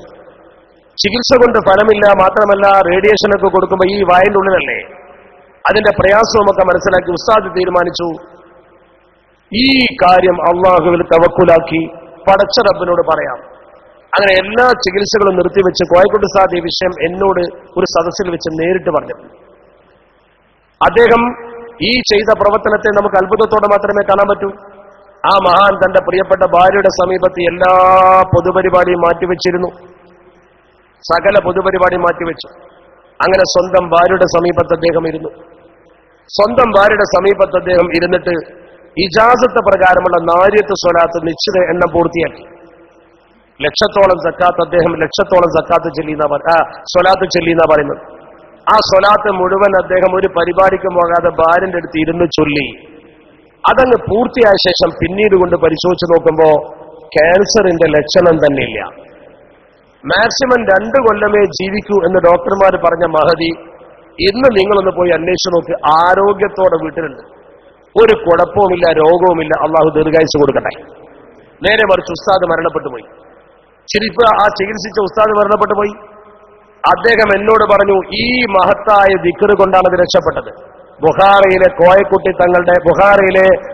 തങ്ങളുടെ ഇജാസത്ത് പോലെ സെയ്ദ് ഹാമിദ് കോയമ തങ്ങളുടെ കയ്യിൽ നിന്നും അദ്ദേഹം വാങ്ങിയ നാരിയത്ത് സ്വലാത്തിന്റെ ഇജാസത്ത്, അത് ലക്ഷങ്ങൾ തികച്ചങ്ങ് ചെല്ലിയപ്പോ പടച്ച റബ്ബിനോട് ദിവസേന ദുആ ചെയ്യും. ആ ദുആയുടെ ഫലമായി ക്യാൻസർ രോഗം സുഖപ്പെട്ടു. മുറ്റത്തെ മുല്ലയ്ക്ക് മണമില്ല എന്നല്ലേ, നമ്മുടെ വീട്ടിൽ നമ്മൾ തന്നെ ചികിത്സിച്ചാൽ നടക്കൂലെന്നല്ലേ. നേരെ മറിച്ച് ഉസ്താദ് തന്റെ വീട്ടിൽ തന്റെ പ്രിയപ്പെട്ട ഭാര്യയെ ചികിത്സിച്ച് സുന്ദരമായി ആ രോഗം മാറ്റി. ഇത് അത്ഭുതകരമായിട്ടല്ലേ നമുക്ക് രേഖപ്പെടുത്താൻ കഴിയുള്ളൂ. മാത്രമല്ല നിങ്ങൾ നോക്ക്, വെൺമേനാട് എന്നൊരു സ്ഥലമുണ്ട് തൃശ്ശൂർ ജില്ലയിൽ. ആ തൃശ്ശൂർ ജില്ലയിലെ വെൺമേനാട് എന്ന സ്ഥലത്ത് അദ്ദേഹം ജോലി ചെയ്തിരുന്നു മുദരിസായിട്ട്. ആ മുദരിസായി അദ്ദേഹം ജോലി ചെയ്യുന്ന സമയത്ത് അവിടെ മദ്രസകളിലേക്കൊക്കെ കുട്ടികൾ വരവ് കുറവായി. കുട്ടികൾ മദ്രസയിലേക്ക് കൂടുതൽ വന്നെങ്കിലല്ലേ മദ്രസ വിദ്യാഭ്യാസം മുന്നോട്ടുണ്ടാകാൻ പറ്റൂ. മദ്രസയിലേക്ക് കുട്ടികളുടെ വരവ് കുറവായപ്പോൾ ബഹുമാനപ്പെട്ടവർ അവിടുത്തെ റേഞ്ച് ജമിയത്തുൽ മുഅല്ലിമീന്റെ ഭാരവാഹികളൊക്കെ വിളിച്ചുകൂട്ടി. റേഞ്ച് ജമിയത്തുൽ മുഅല്ലിമീന്റെ ഭാരവാഹികളെ വിളിച്ചുകൂട്ടിയിട്ട് പറഞ്ഞു, നമുക്കൊരു നല്ല പര്യടനം നടത്തണം. എല്ലാ പ്രദേശത്തും പോയി മദ്രസ വിദ്യാഭ്യാസത്തിന്റെ പ്രാധാന്യം പറയണം. ഈ പ്രാധാന്യം പറയുന്നതിന് വേണ്ടി അവർ ഇറങ്ങിത്തിരിച്ച് മൊത്തത്തിൽ അവരൊരു പര്യടനം നടത്തി. ആ കൂട്ടത്തിൽ ചാവക്കാട് ഭാഗവും അതിൽപ്പെടും. ജില്ലയുടെ പല ഭാഗത്തും പോയ കൂട്ടത്തിൽ. പക്ഷേ ചേറ്റുവയിൽ അന്ന് പാലമില്ല. ഇന്ന് നിങ്ങൾ കൊടുങ്ങല്ലൂർ വഴി പോകുമ്പോൾ ചേറ്റുവയിൽ വലിയ പാലം കാണുന്ന പാലമില്ല, ചങ്ങാടത്തിലാ കിടക്കുക, അതല്ലെങ്കിൽ കൊച്ചു തോണി. ഈ പര്യടന സംഘം വന്നപ്പോൾ ഉസ്താദിനും സംഘത്തിനും സഞ്ചരിക്കാൻ ഒരു തോണി കൊണ്ടുവന്നു. ആ തോണിയിൽ ഉസ്താദ് കയറി, സംഘാംഗങ്ങളും കയറി. തോണി ഇങ്ങനെ ക്രോസ് ചെയ്ത് വരികയാണ്. ഇറങ്ങേണ്ട സ്ഥലത്ത് തോണി എത്തുമ്പോഴേക്കും ഒരു വമ്പിച്ച കാറ്റ്. കാറ്റത്ത് ഈ തോണി തൊടയുന്ന ആള് പങ്കായം കൊണ്ടല്ല, മുള കുത്തിയിട്ട് തൊടയാണ്. ആ തൊട തെറ്റിപ്പോയി, കാറ്റടിച്ചിട്ട് മുള നിൽക്കുന്നില്ല, തോണി ഒഴുകിപ്പോയാൽ 1.5 കിലോമീറ്റർ ഒഴുകിയാൽ അഴിമുഖത്തെത്തുക. അഴിമുഖത്തെത്തിയാൽ കടലിലെ തീര കൂട്ടിയടിച്ച് തോണി മറിഞ്ഞ് മുങ്ങും. മയ്യത്ത് പോലും കിട്ടാത്ത വിധം ഒറ്റൊന്നിനെ കാണാണ്ടാവില്ല. എല്ലാവരും പേടിച്ച് കരഞ്ഞു.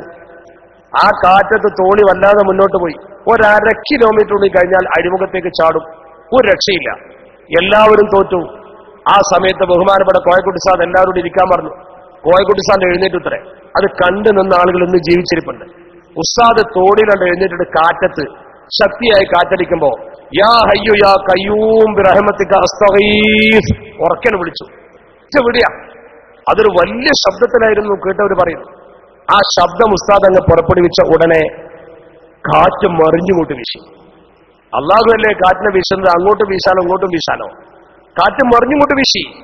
കാറ്റ് മറിഞ്ഞു വീശി എന്ന് മാത്രമല്ല, ആ കാറ്റ് നേരെ തോണിയെ കൊണ്ടുപോയിട്ട് ഇവർക്ക് ഇറങ്ങേണ്ട കടവത്തേക്ക് കൃത്യമായി എത്തിച്ചു. എല്ലാവരും സന്തോഷത്തോടെ ഇറങ്ങി, വളരെ സുന്ദരമായി ഇറങ്ങിപ്പോന്നു. അല്ലാഹു സുബ്ഹാനഹു വ തആല ചെയ്ത അനുഗ്രഹം. ആ മഹാന്റെ അക്ക് കൊണ്ട് പടച്ച റബ്ബ് നമ്മളെ കാത്തുരക്ഷിക്കുമാറാവട്ടെ. ഒന്ന് ചിന്തിച്ചു നോക്ക് നിങ്ങൾ.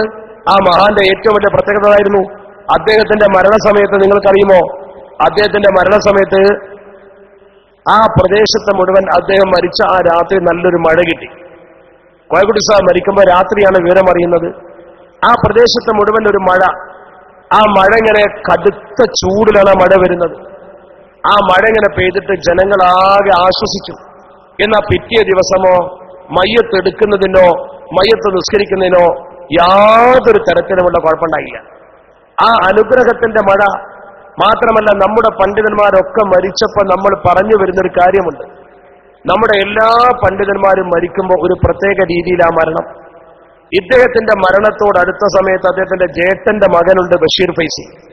പിന്നെ ബാക്കിയുള്ള മക്കൾ, ആ മക്കളോടൊക്കെ ബഹുമാനപ്പെട്ടവർ പറയുന്നു, മക്കളെ, ഞാൻ പതിവായി ചെല്ലുന്ന ദിക്റാണിത്. അദ്ദേഹം അത് ക്രോഡീകരിച്ചു വെച്ചിട്ടുണ്ട്. എല്ലാ ദിവസവും ഞാൻ ചെല്ലുന്ന ദിക്റ. ഈ ദിക്ർ നിങ്ങൾ അങ്ങ് ചെല്ലിക്കോ. ആ ദിക്ർ അദ്ദേഹം അവിടെ കിടന്നിട്ട് മക്കളെ കൊണ്ട് ചെല്ലിക്കുന്നു. നോക്ക് നിങ്ങൾ, മക്കളെ കൊണ്ട് ദിക്ർ ചെല്ലിക്കുന്നു. പതിവായിട്ട് ഉസ്താദ് ചെല്ലുന്ന ദിക്ർ മക്കൾ ചെല്ലുന്നു, ഉസ്താദ് കൂടി ചൊല്ലുന്നു. അങ്ങനെ ഈ ദിക്ർ ഇങ്ങനെ ചൊല്ലി ചൊല്ലി ചൊല്ലി ആ ദിക്ർ തീരാറായപ്പോ ലാ ഇലാഹ ഇല്ലല്ലാഹ് എന്ന് ഉറക്കെ ചൊല്ലി ഉസ്താദ് അങ്ങ് മരിച്ചും ചെയ്തു. പതിവായ ദിക്ർ പോലും തെറ്റിക്കാതെ ആ ദിക്ർ പോലും തന്റെ മക്കളെ കൊണ്ട് ചെല്ലിച്ച് ആ ദിക്റിനായി കൊണ്ട് മരണപ്പെടുന്ന ഒരു മനുഷ്യൻ അള്ളാഹുവിന്റെ മുമ്പിൽ നനഞ്ഞ നാവ്, ദിക്ർ കൊണ്ട് നനഞ്ഞ നാവുമായി ഒരാൾ ചെന്നാൽ അയാൾ സ്വർഗത്തിലാണ് എന്ന് അഷ്റഫുൽ ഖൽഖ് മുഹമ്മദ് മുസ്തഫ അയാളുടെ മേൽ മലക്കുകളുടെ അനുഗ്രഹം ചൊരിയും. അതാണ് ഒരു കവി അദ്ദേഹം മരിച്ചപ്പോ പറഞ്ഞത്. ഈ മഴ, ഉസ്താദ് മരിച്ച ഉടനെ തുള്ളി തുള്ളി മഴ, ഹൽ അസ്കബൽ അംലഅഖു ദംഅഹു സുനിഹിം ബിമമാതി മൻ ഹുവ ഔറഉൽ അബ്ജാലി. ആ വാക്കിന്റെ അർത്ഥം നോക്ക് നിങ്ങൾ. ഹൽ അസ്കബൽ അംലാഖു, മലക്കുകൾ പൊഴിച്ചതാണോ, മലക്കുകൾ പൊഴിച്ചതാണോ, ദംഅഹു സുനിഹിം, അവരുടെ ദുഃഖത്തിന്റെ കണ്ണുനീർ മലക്കുകൾ ഒഴുക്കിയതാണോ, ബിമമാതി മൻ ഹുവ ഔറഉൽ അബ്ജാലി, തലമുറകളായി സൂക്ഷ്മതയോടെ ജീവിക്കുന്ന പണ്ഡിതന്മാരുടെ ഒരു കണ്ണി മരണപ്പെട്ടപ്പോൾ മലക്കുകൾ അവരുടെ കണ്ണുനീര് പൊഴിച്ചതാണോ, ഓമിൻ മസറത്തി അൻദാഹു റബ്ബുലിൽ മിഅറാജി ഇക്റാമൻ ലഹു ബിനവാലി, അതോ പടച്ച റബ്ബ് ഈ മഹാനായ മനുഷ്യനെ തന്റെ സന്നിധിയിലേക്ക് മിഅറാജിന്റെ ദിവസം, മരിച്ചത് മിഅറാജിന്റെ സമയത്താ, ആ മിഅറാജിന്റെ സമയത്ത് അദ്ദേഹത്തെ അള്ളാഹു കൊണ്ടുപോയപ്പോൾ മലക്കുകൾ സന്തോഷം കൊണ്ടാണോ ഈ പൊടിക്കുന്ന കണ്ണുനീർ എന്ന് വളരെ മനോഹരമായിട്ട് കവി ചോദിച്ച ചോദ്യം നോക്ക് നിങ്ങൾ. ആ മഹാനായ മനുഷ്യന്റെ ജീവിതമാണ് സൂചിപ്പിക്കുന്നത്. ആ മനുഷ്യൻ ലം യർജു ഐശതന ഉമിൻ വറഫഹത്തിൻ ലം യർല ഫഖറൻ ഖത്തു ഫീ അഹ്വാലി, തന്റെ ജീവിതകാലത്ത് മഹാനായ നമ്മുടെ കോയക്കുട്ടി ഉസ്താദ് ലം യർജു ഐശതന ഉമിൻ, ഒരു നിഅമത്തുള്ള ജീവിതം അഥവാ അന്തസ്സുള്ള ജീവിതം നയിക്കാൻ ആഗ്രഹിച്ചില്ല, ആഡംബരമുള്ള ജീവിതം ആഗ്രഹിച്ചില്ല. ലം യർല ഫഖറൻ ഖത്തു ഫീ അഹ്വാലി, തന്റെ ഒരു ജീവിതത്തിലും തന്റെ പ്രവർത്തനത്തിലും മഹാനായ മനുഷ്യൻ ഒരു തരത്തിലുള്ള ഫഖർ അഥവാ അന്തസ്, അഹന്ത ആഗ്രഹിച്ചില്ല. ഒരു സംഭവം കവി വിശദീകരിക്കുന്നത് നോക്ക് നിങ്ങൾ. ഇത് ജാഅമൻ യദഊഹു തിബ്ക ബർഅമിജിൻ സഅലു ബിഅയ്യിൻ ഫുന്ദുഖു ഇസ്തിഖ്ബാലി, ഒരനുഭവമാണ് ആ കവിതയിൽ പറഞ്ഞിട്ടുള്ളത്. കോട്ടക്കൽ സ്വദേശിയായ ബഹുമാനായ അലവിക്കുട്ടി മൗലവി പ്രസിദ്ധനായ അറബി കവിയാണ്. അദ്ദേഹം ഉസ്താദ് മരിച്ചപ്പോഴെഴുതിയ കവിതയിൽ കണ്ടു, ഇത് ജാഅമൻ യദ്ഊഹു, ഉസ്താദിനെ ക്ഷണിക്കാൻ വേണ്ടി വന്നു. തിബ്ക ബറാമിജിൻ, ഒരു പരിപാടിയുടെ ഉദ്ഘാടനത്തിൽ ഒരു പരിപാടിയിലേക്ക് ഉസ്താദിനെ ക്ഷണിക്കുന്നതിന് വേണ്ടി തെക്കൻ കേരളത്തിൽ ഒരു ടീം വന്ന കഥയാണ് പറയുന്നത്. ആ ക്ഷണിക്കാൻ വന്ന ആളുകൾ ഉസ്താദിനോട് ചോദിച്ചു, ബി അയ്യി ഫുന്ദുഖിൻ, ഏത് ഹോട്ടലാണ്, ഏത് ഹോട്ടലാണ്, ബി അയ്യി ഫുന്ദുഖുസ്തിഖ്ബാലി, ഏത് ഹോട്ടലിലാണ് നിങ്ങളെ സ്വീകരിക്കാൻ നിങ്ങൾ റൂം അറേഞ്ച് ചെയ്യേണ്ടത്? ഉസ്താദെ, നിങ്ങൾക്ക് ഏത് ഹോട്ടലിൽ എവിടെ റൂം അറേഞ്ച് ചെയ്യണം? കൊല്ലം ജില്ലയിലെ ഒരു പരിപാടിക്ക് ക്ഷണിക്കാൻ വന്നവരാണെന്നാണ് പറഞ്ഞത്. ഞാൻ അന്വേഷിച്ചപ്പോൾ, അത് ചോദിച്ചപ്പോൾ ഉസ്താദ് മറുപടി പറഞ്ഞു, അവലൈസ ഫീ ബുൽദാനികും മിൻ മസ്ജിദിൻ ഫഹുനാക ഉർഫതു മുഅ്മിനിൻ റഹഅലി, അവലൈസ ഫീ ബുൽദാനികും, നിങ്ങളുടെ നാട്ടിൽ ഒട്ടും ഇല്ലയോ, മിൻ മസ്ജിദിൻ, ഒരു പള്ളിയും, നിങ്ങളുടെ നാട്ടിൽ പള്ളിയില്ലേ, ഫഹുനാക, അവിടെയാണ്, ഉർഫത്തു മുഅ്മിനിൻ, ഒരു മുഅ്മിനിന്റെ റൂമുള്ളത്, റഹാൽ, സഞ്ചരിക്കുന്ന, റഹീലായ സഞ്ചരിക്കുന്ന യാത്രക്കാരനായ മുഅ്മിന് ഹോട്ടൽ വേണ്ട. അദ്ദേഹം പറഞ്ഞ വാക്ക് നോക്ക്, അവലൈസ ഫീ ബുൽദാനികും മിൻ മസ്ജിദിൻ ഫഹുനാക ഉർഫത്തു മുഅ്മിനിൻ റഹാലി. ആരോടും അദ്ദേഹം അത് പറയുമായിരുന്നു, നിങ്ങൾ എനിക്ക് 5 സ്റ്റാർ റൂം എടുക്കണ്ട, നിങ്ങൾ പണം കൊടുത്തുകൊണ്ട് ലോഡ്ജ് ബുക്ക് ചെയ്യണ്ട, നിങ്ങൾ എനിക്ക് വേണ്ടി സന്തോഷത്തോടെ പള്ളി തുറന്നു വെച്ചാൽ മതി എന്ന് പറയുന്ന വിനയാന്വിതനായ മനുഷ്യൻ. ആ മനുഷ്യൻ നമ്മുടെ മുമ്പിൽ ഏത് പരിപാടി നിങ്ങൾ ഏൽപ്പിച്ചു നോക്ക്, നിങ്ങൾ ഏത് പരിപാടിക്ക് ഉസ്താദിനെ ക്ഷണിച്ചു നോക്ക്, ആരോഗ്യമുണ്ടോ? ഒരു 5 or 10 അരമണിക്കൂർ വരെ മുമ്പ് അദ്ദേഹം എത്തും. സംഘാടകർക്ക് യാതൊരു ബുദ്ധിമുട്ടും ഉണ്ടാക്കില്ല. വളരെ മനോഹരമായി അദ്ദേഹത്തിന്റെ മുഖത്ത് നോക്കിയാൽ തന്നെ, ആ മുഖത്ത് നോക്കിയാൽ തന്നെ സന്തോഷം. അദ്ദേഹം ആദ്യമായി വിമാനം കയറിയത് ബഹ്റൈൻ സമസ്ത കേരള സുന്നി ജമാഅത്തിന്റെ പരിപാടിക്കാണ്. ഞാനാണ് അദ്ദേഹത്തിന്റെ കൂടെ പോയത്. ഒരു പരിപാടി കണ്ടപ്പോ എന്നോട് പറഞ്ഞു, ഞാൻ ഇതുവരെ വിമാനം കയറിയിട്ടില്ല, എനിക്ക് വിമാനത്തിൽ എങ്ങനെയാ പോകേണ്ടതെന്ന് അറിയില്ല. അപ്പൊ ഞാൻ ഉസ്താദിനോട് ചോദിച്ചു, ഉസ്താദ് ഹജ്ജിന് പോയിട്ടില്ലേ? അത് കപ്പലിലായിരുന്നു എന്ന് പറഞ്ഞു. അപ്പൊ എന്നാ നമുക്ക് വിമാനം കയറാം. എന്നിട്ട് എന്നോട് ചോദിച്ചു, വിമാനത്തിന് ഭയങ്കര AC ഉണ്ടാവുന്ന കേട്ടിട്ടുള്ളത്, എനിക്ക് ശ്വാസം മുട്ടുണ്ട്, AC പറ്റില്ല. ഞാൻ പറഞ്ഞു, അഡ്ജസ്റ്റ്മെന്റ് സൗകര്യമുണ്ട്. ഞാൻ ചോദിക്കട്ടെ, അങ്ങനെ ഒരു മനുഷ്യൻ തുറന്നു പറയുമ്പോൾ നിഷ്കളങ്കതല്ല കാണിക്കുന്നത്? ഇവിടെ ചില ആൾക്കാർ ലോകത്ത് ചുറ്റിയന്റെ വലിപ്പാണ് പണ്ഡിതത്തിന്റെ മഹത്വമായിട്ട് പറയാറുള്ളത്. അങ്ങനെയാണ്. നേരെ മറിച്ച് ഉസ്താദ് പറയുന്നത്, ഞാൻ തീരെ വിമാനത്തിൽ പോയിട്ടില്ല. അങ്ങനെ അദ്ദേഹത്തെ വിളിച്ചു, പോയി ബഹ്റൈനിൽ ചെന്നു. തിരിച്ചു പോരുമ്പോൾ ഒരു സംഭവം ഞാൻ അത്ഭുതത്തോടെ കാണാൻ. ബഹ്റൈൻ എയർപോർട്ടിൽ വെച്ച് അദ്ദേഹത്തെ ഡിപ്പാർച്ചർ ലോഞ്ചിലേക്ക് വിട്ടിട്ട് അവരൊക്കെ മടങ്ങി. പിന്നെ ഞാനും അദ്ദേഹം മാത്രമേ ഉള്ളൂ. ആ ലോഞ്ചിൽ അദ്ദേഹം ഇന്ന് ദിക്റിങ്ങനെ ചൊല്ലുന്നു മാല.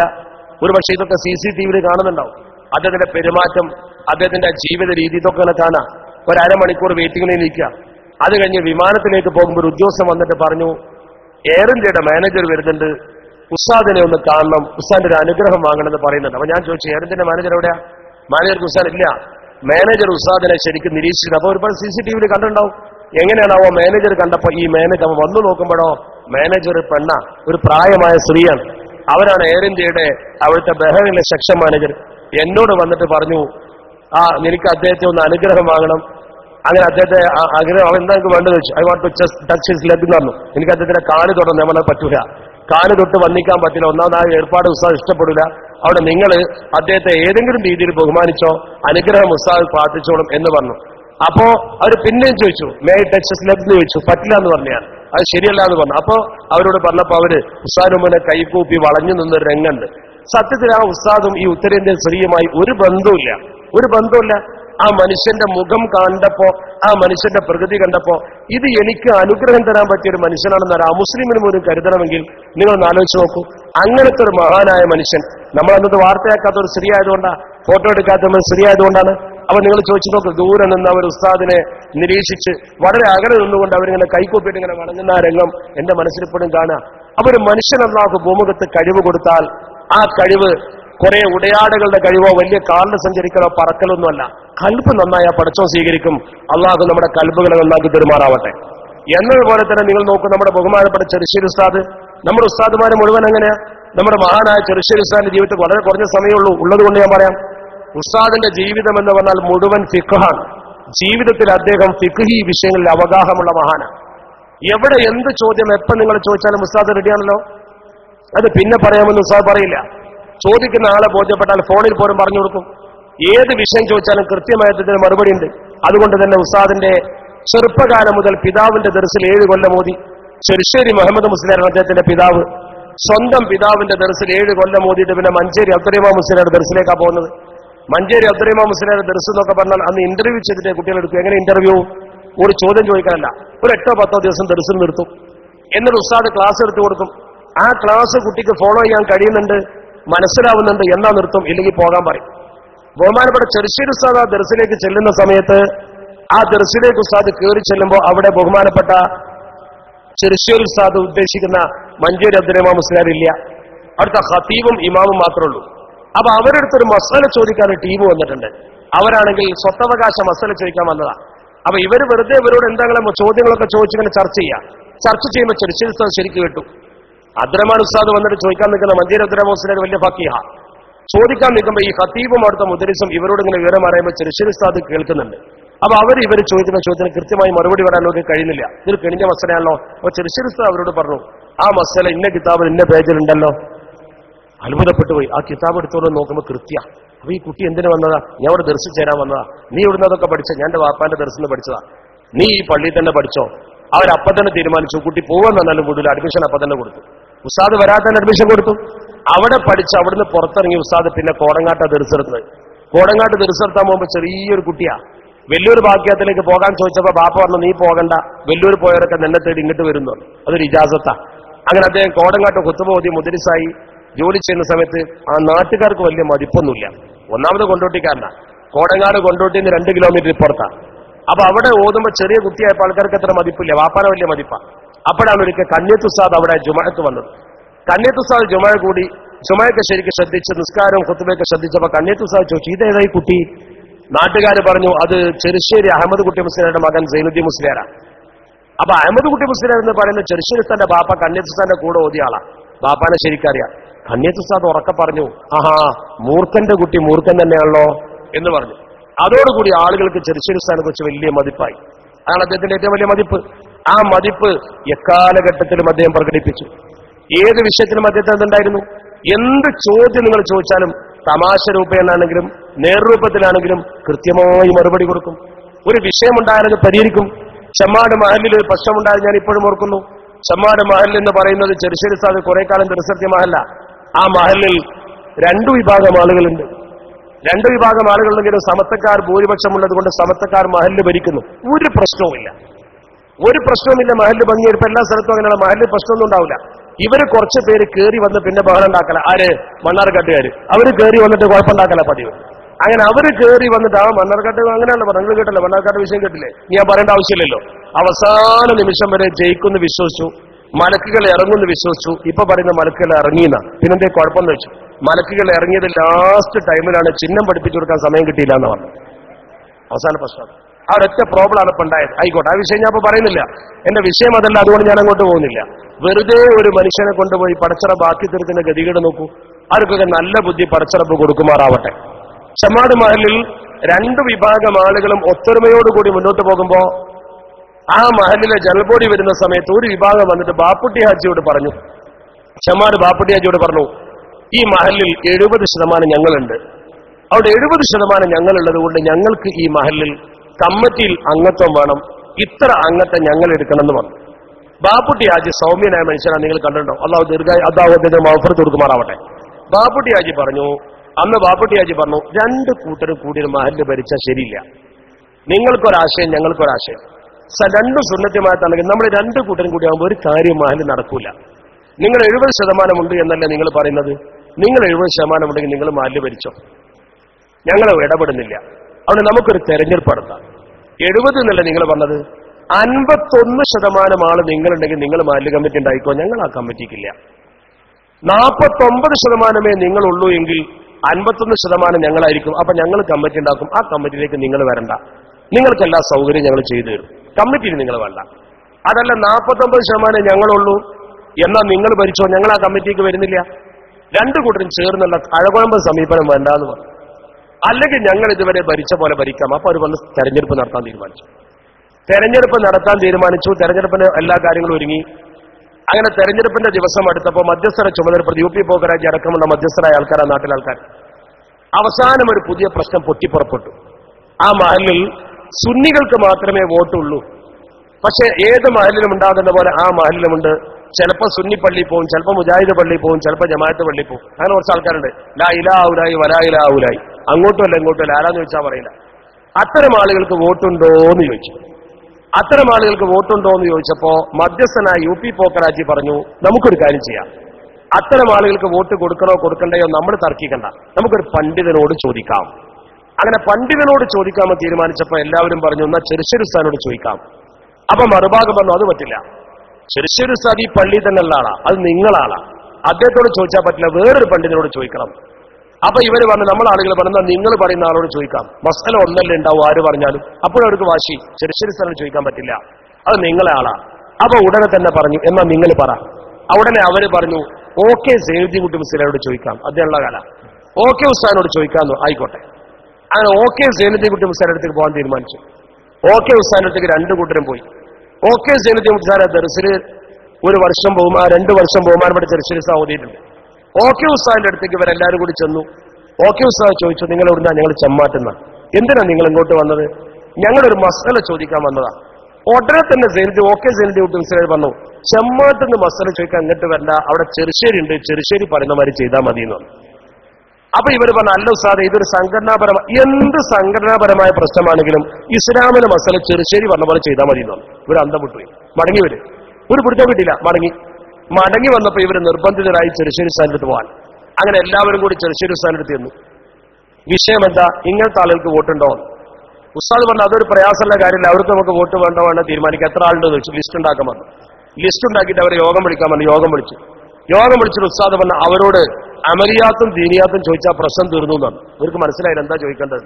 അപ്പൊ ഉസ്താദ് പറഞ്ഞു, നിങ്ങൾ ആൾക്കാരെ വിളിച്ചിട്ട് അവരോട് പറ, തറാവീഹ് എത്ര റക്അത്താന്ന് ചോദിക്കും. അതിന് മറുപടി എന്താ നോക്ക്. 20 എന്ന് പറയുന്ന ആൾക്കാർക്ക് വോട്ടുണ്ടാവും. നമ്മുടെ തൊട്ടപ്പുറത്താണ് മമ്പുറത്തെ തങ്ങളെ ഹജ്ജാക്ക് ബർക്കത്ത് കൊണ്ട് ദ്വാരനാൽ ഗുണമാണോ ദോഷമാണോ എന്ന് ചോദിക്ക്. ഗുണാന്ന് പറഞ്ഞവർക്ക് വോട്ട് കൊടുക്കുക. ഈ ചോദ്യം പോയി ചോദിച്ചു. ഒന്ന് വിശ്വാസം, ഒന്ന് കർമ്മവും. അതിന് മറുപടി കിട്ടിയവർക്ക് വോട്ടും കൊടുത്തോ തന്നെ. അങ്ങനെ വോട്ട് നടന്നപ്പോഴോ 65% സമത്വക്കാരും 35% അവരും. ഭൂരിപക്ഷം നമ്മളായിരുന്നു. 65% നമ്മുടെ ആളുകളാ വന്നത്. 65% നമ്മുടെ ആളുകൾ വന്നപ്പോൾ നിങ്ങൾ നോക്കണം, ആ 65% മഹല്ല് ഭരിക്കുന്നു, സുന്ദരമായി മുന്നോട്ട് പോകുന്ന ഒരു കുഴപ്പമില്ല. ഈ രീതിയിൽ കൃത്യമായ ഒരു വിഷയം വരുമ്പോൾ തീർക്കാനുള്ള ഒരു കഴിവ് ഉസ്താദിനുണ്ട്. ഒരു മഹല്ലിൽ ഇതുപോലെ ഒരു പ്രശ്നം വന്നു, ആ മലബാറിൽ തന്നെ ഒരു മഹല്ലിൽ ഇതുപോലെ പ്രശ്നം വന്നു. ആ മഹല്ലിൽ പള്ളി വിപുലീകരിച്ചപ്പോ കുറച്ച് സ്ഥലം ഖബർസ്ഥാനിലേക്ക് പോകുന്നു. ആ ഖബർസ്ഥാന്റെ അവിടെ സ്ലാബ് ഇട്ട് ശരിക്കും അതിന്റെ മുകളിൽ പള്ളിയാക്കാൻ പോവാ. പള്ളിയിലെ ഇമാമ് ശരിക്ക് കാര്യങ്ങളൊക്കെ പറഞ്ഞ് ബോധ്യപ്പെടുത്തി പള്ളി വികസിപ്പിക്കണതെല്ലാം നിവൃത്തിയില്ല, പഴയ ഖബറല്ലേ, ആ ഖബറിന് കുഴപ്പമൊന്നും വരാതെ പള്ളിന്റെ അടിയിൽ സ്ലാബിന്റെ അടിയിൽ ഉണ്ടാവും എന്നൊക്കെ വിശദീകരിച്ചു കൊടുത്തു. അങ്ങനെ പറഞ്ഞപ്പോ ആളുകൾ സമ്മതിച്ചു, പള്ളി വിപുലീകരിക്കാൻ തീരുമാനിച്ചു. പിറ്റത്താഴ്ച ഫിത്തനയുമായി കുറച്ച് ആൾക്കാർ വന്നു. ഒരു 10 കുടുംബക്കാർ വന്നിട്ട് പറഞ്ഞു, ഞങ്ങളെ പാപ്പാന്റെ ഖബറിന്റെ സ്ഥലം എടുക്കാൻ പറ്റൂല എന്ന് പറഞ്ഞു. അങ്ങനെ വാശിയായി പ്രശ്നമായപ്പോ അവിടെയുള്ള ബുദ്ധിമാനായ ഖത്തീബ് അവരെല്ലാവരെയും കൂട്ടി നേരെ പോയി ഉസ്താദിന്റെ അടുത്തേക്ക്. ചെറുശ്ശേരി ഉസ്താദിനും ഒരു വിഷയമെത്തി. ഈ കുടുംബക്കാർ വിഷയം അവതരിപ്പിച്ചു. ഉസ്താദ് ചോദിച്ചു, നിങ്ങൾക്ക് എന്താ പ്രശ്നം എന്ന് ചോദിച്ചു. അവര് പറഞ്ഞു, ഞങ്ങളെ ബാപ്പാന്റെ ഖബറിന്റെ മേലെ പള്ളി ഉണ്ടാക്കാൻ പറ്റൂല എന്നാണ്. ആ ഉസ്താദ് സൗഹൃദത്തോടെ കേട്ട് ചിരിച്ചുകൊണ്ട് ചോദിച്ചു, ഞാൻ ചോദിക്കട്ടെ, നിങ്ങൾ പറയുന്ന നിങ്ങളെ ബാപ്പാന്റെ ഖബറിന്റെ നേരെ പള്ളി ഉണ്ടാക്കാൻ പറ്റൂല എന്നാണ്. ബഹുമാനപ്പെട്ട ഉസ്താദ് അവരോട് ചിരിച്ചുകൊണ്ട് ചോദിച്ചു, ബാപ്പാന്റെ സ്ഥലത്ത് കമ്മിറ്റി പള്ളി ഉണ്ടാക്കുകയാണോ, പള്ളിന്റെ സ്ഥലത്ത് ബാപ്പാനെ മറവ് ചെയ്താണോ എന്ന് ചോദിച്ചു. അപ്പൊ ഇതിൽ പറഞ്ഞു, പള്ളിന്റെ സ്ഥലത്ത് ബാപ്പാനെ മറവ് ചെയ്താണ്. അപ്പൊ ലേശം ഒരു ഗൗരവം കുറഞ്ഞു. ഇനി എന്താ നിങ്ങൾക്ക് പ്രശ്നം എന്ന് ചോദിച്ചു. ബാപ്പാന്റെ ഖബർ സംരക്ഷിക്കണം എന്നുള്ള ഞങ്ങൾ ആഗ്രഹം എന്നാണ്. നിങ്ങളെ ബാപ്പാന്റെ ഖബർ സംരക്ഷിക്കാൻ നിങ്ങൾ എന്താ ചെയ്തത്? ഞങ്ങളൊന്നും ചെയ്തിട്ടില്ല. നിങ്ങൾ രാത്രി പോയി നോക്കാറുണ്ടോ? ഇല്ല. എന്നാ ഇന്ന് രാത്രി 2 മണിക്കോ 3 മണിക്കോ ഒന്ന് പോയി നോക്ക്. നായ മൂത്രമൊക്കെ ഉണ്ടാവും, പാമ്പ് കയറി ഇറങ്ങുന്നുണ്ടാവും, തേളുണ്ടാവും. ഇതാണോ സംരക്ഷണം? അപ്പൊ അവരിങ്ങനെ അന്തം വിട്ടു. എന്നാൽ അത് പള്ളിയാക്കി പള്ളി അതിന്റെ മുകളിൽ വന്നാൽ അതിന്റെ മുകളിൽ ഇത്തിക്കാഫ് നടക്കും, ഖുർആനോത്ത് നടക്കും, അതിന്റെ ഒക്കെ കൂലി ആ ഖബറിൽ കിട്ടും.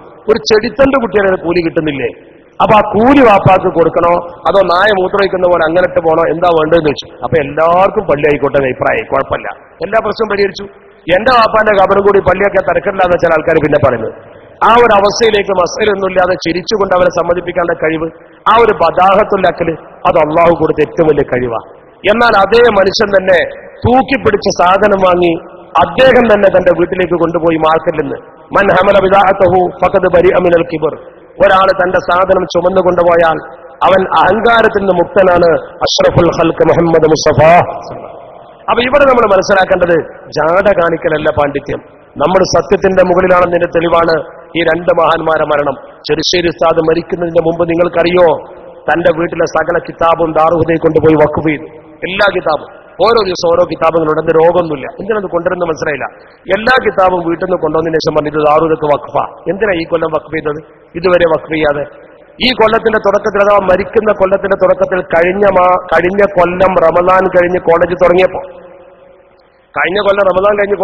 രോഗമൊന്നുമില്ല.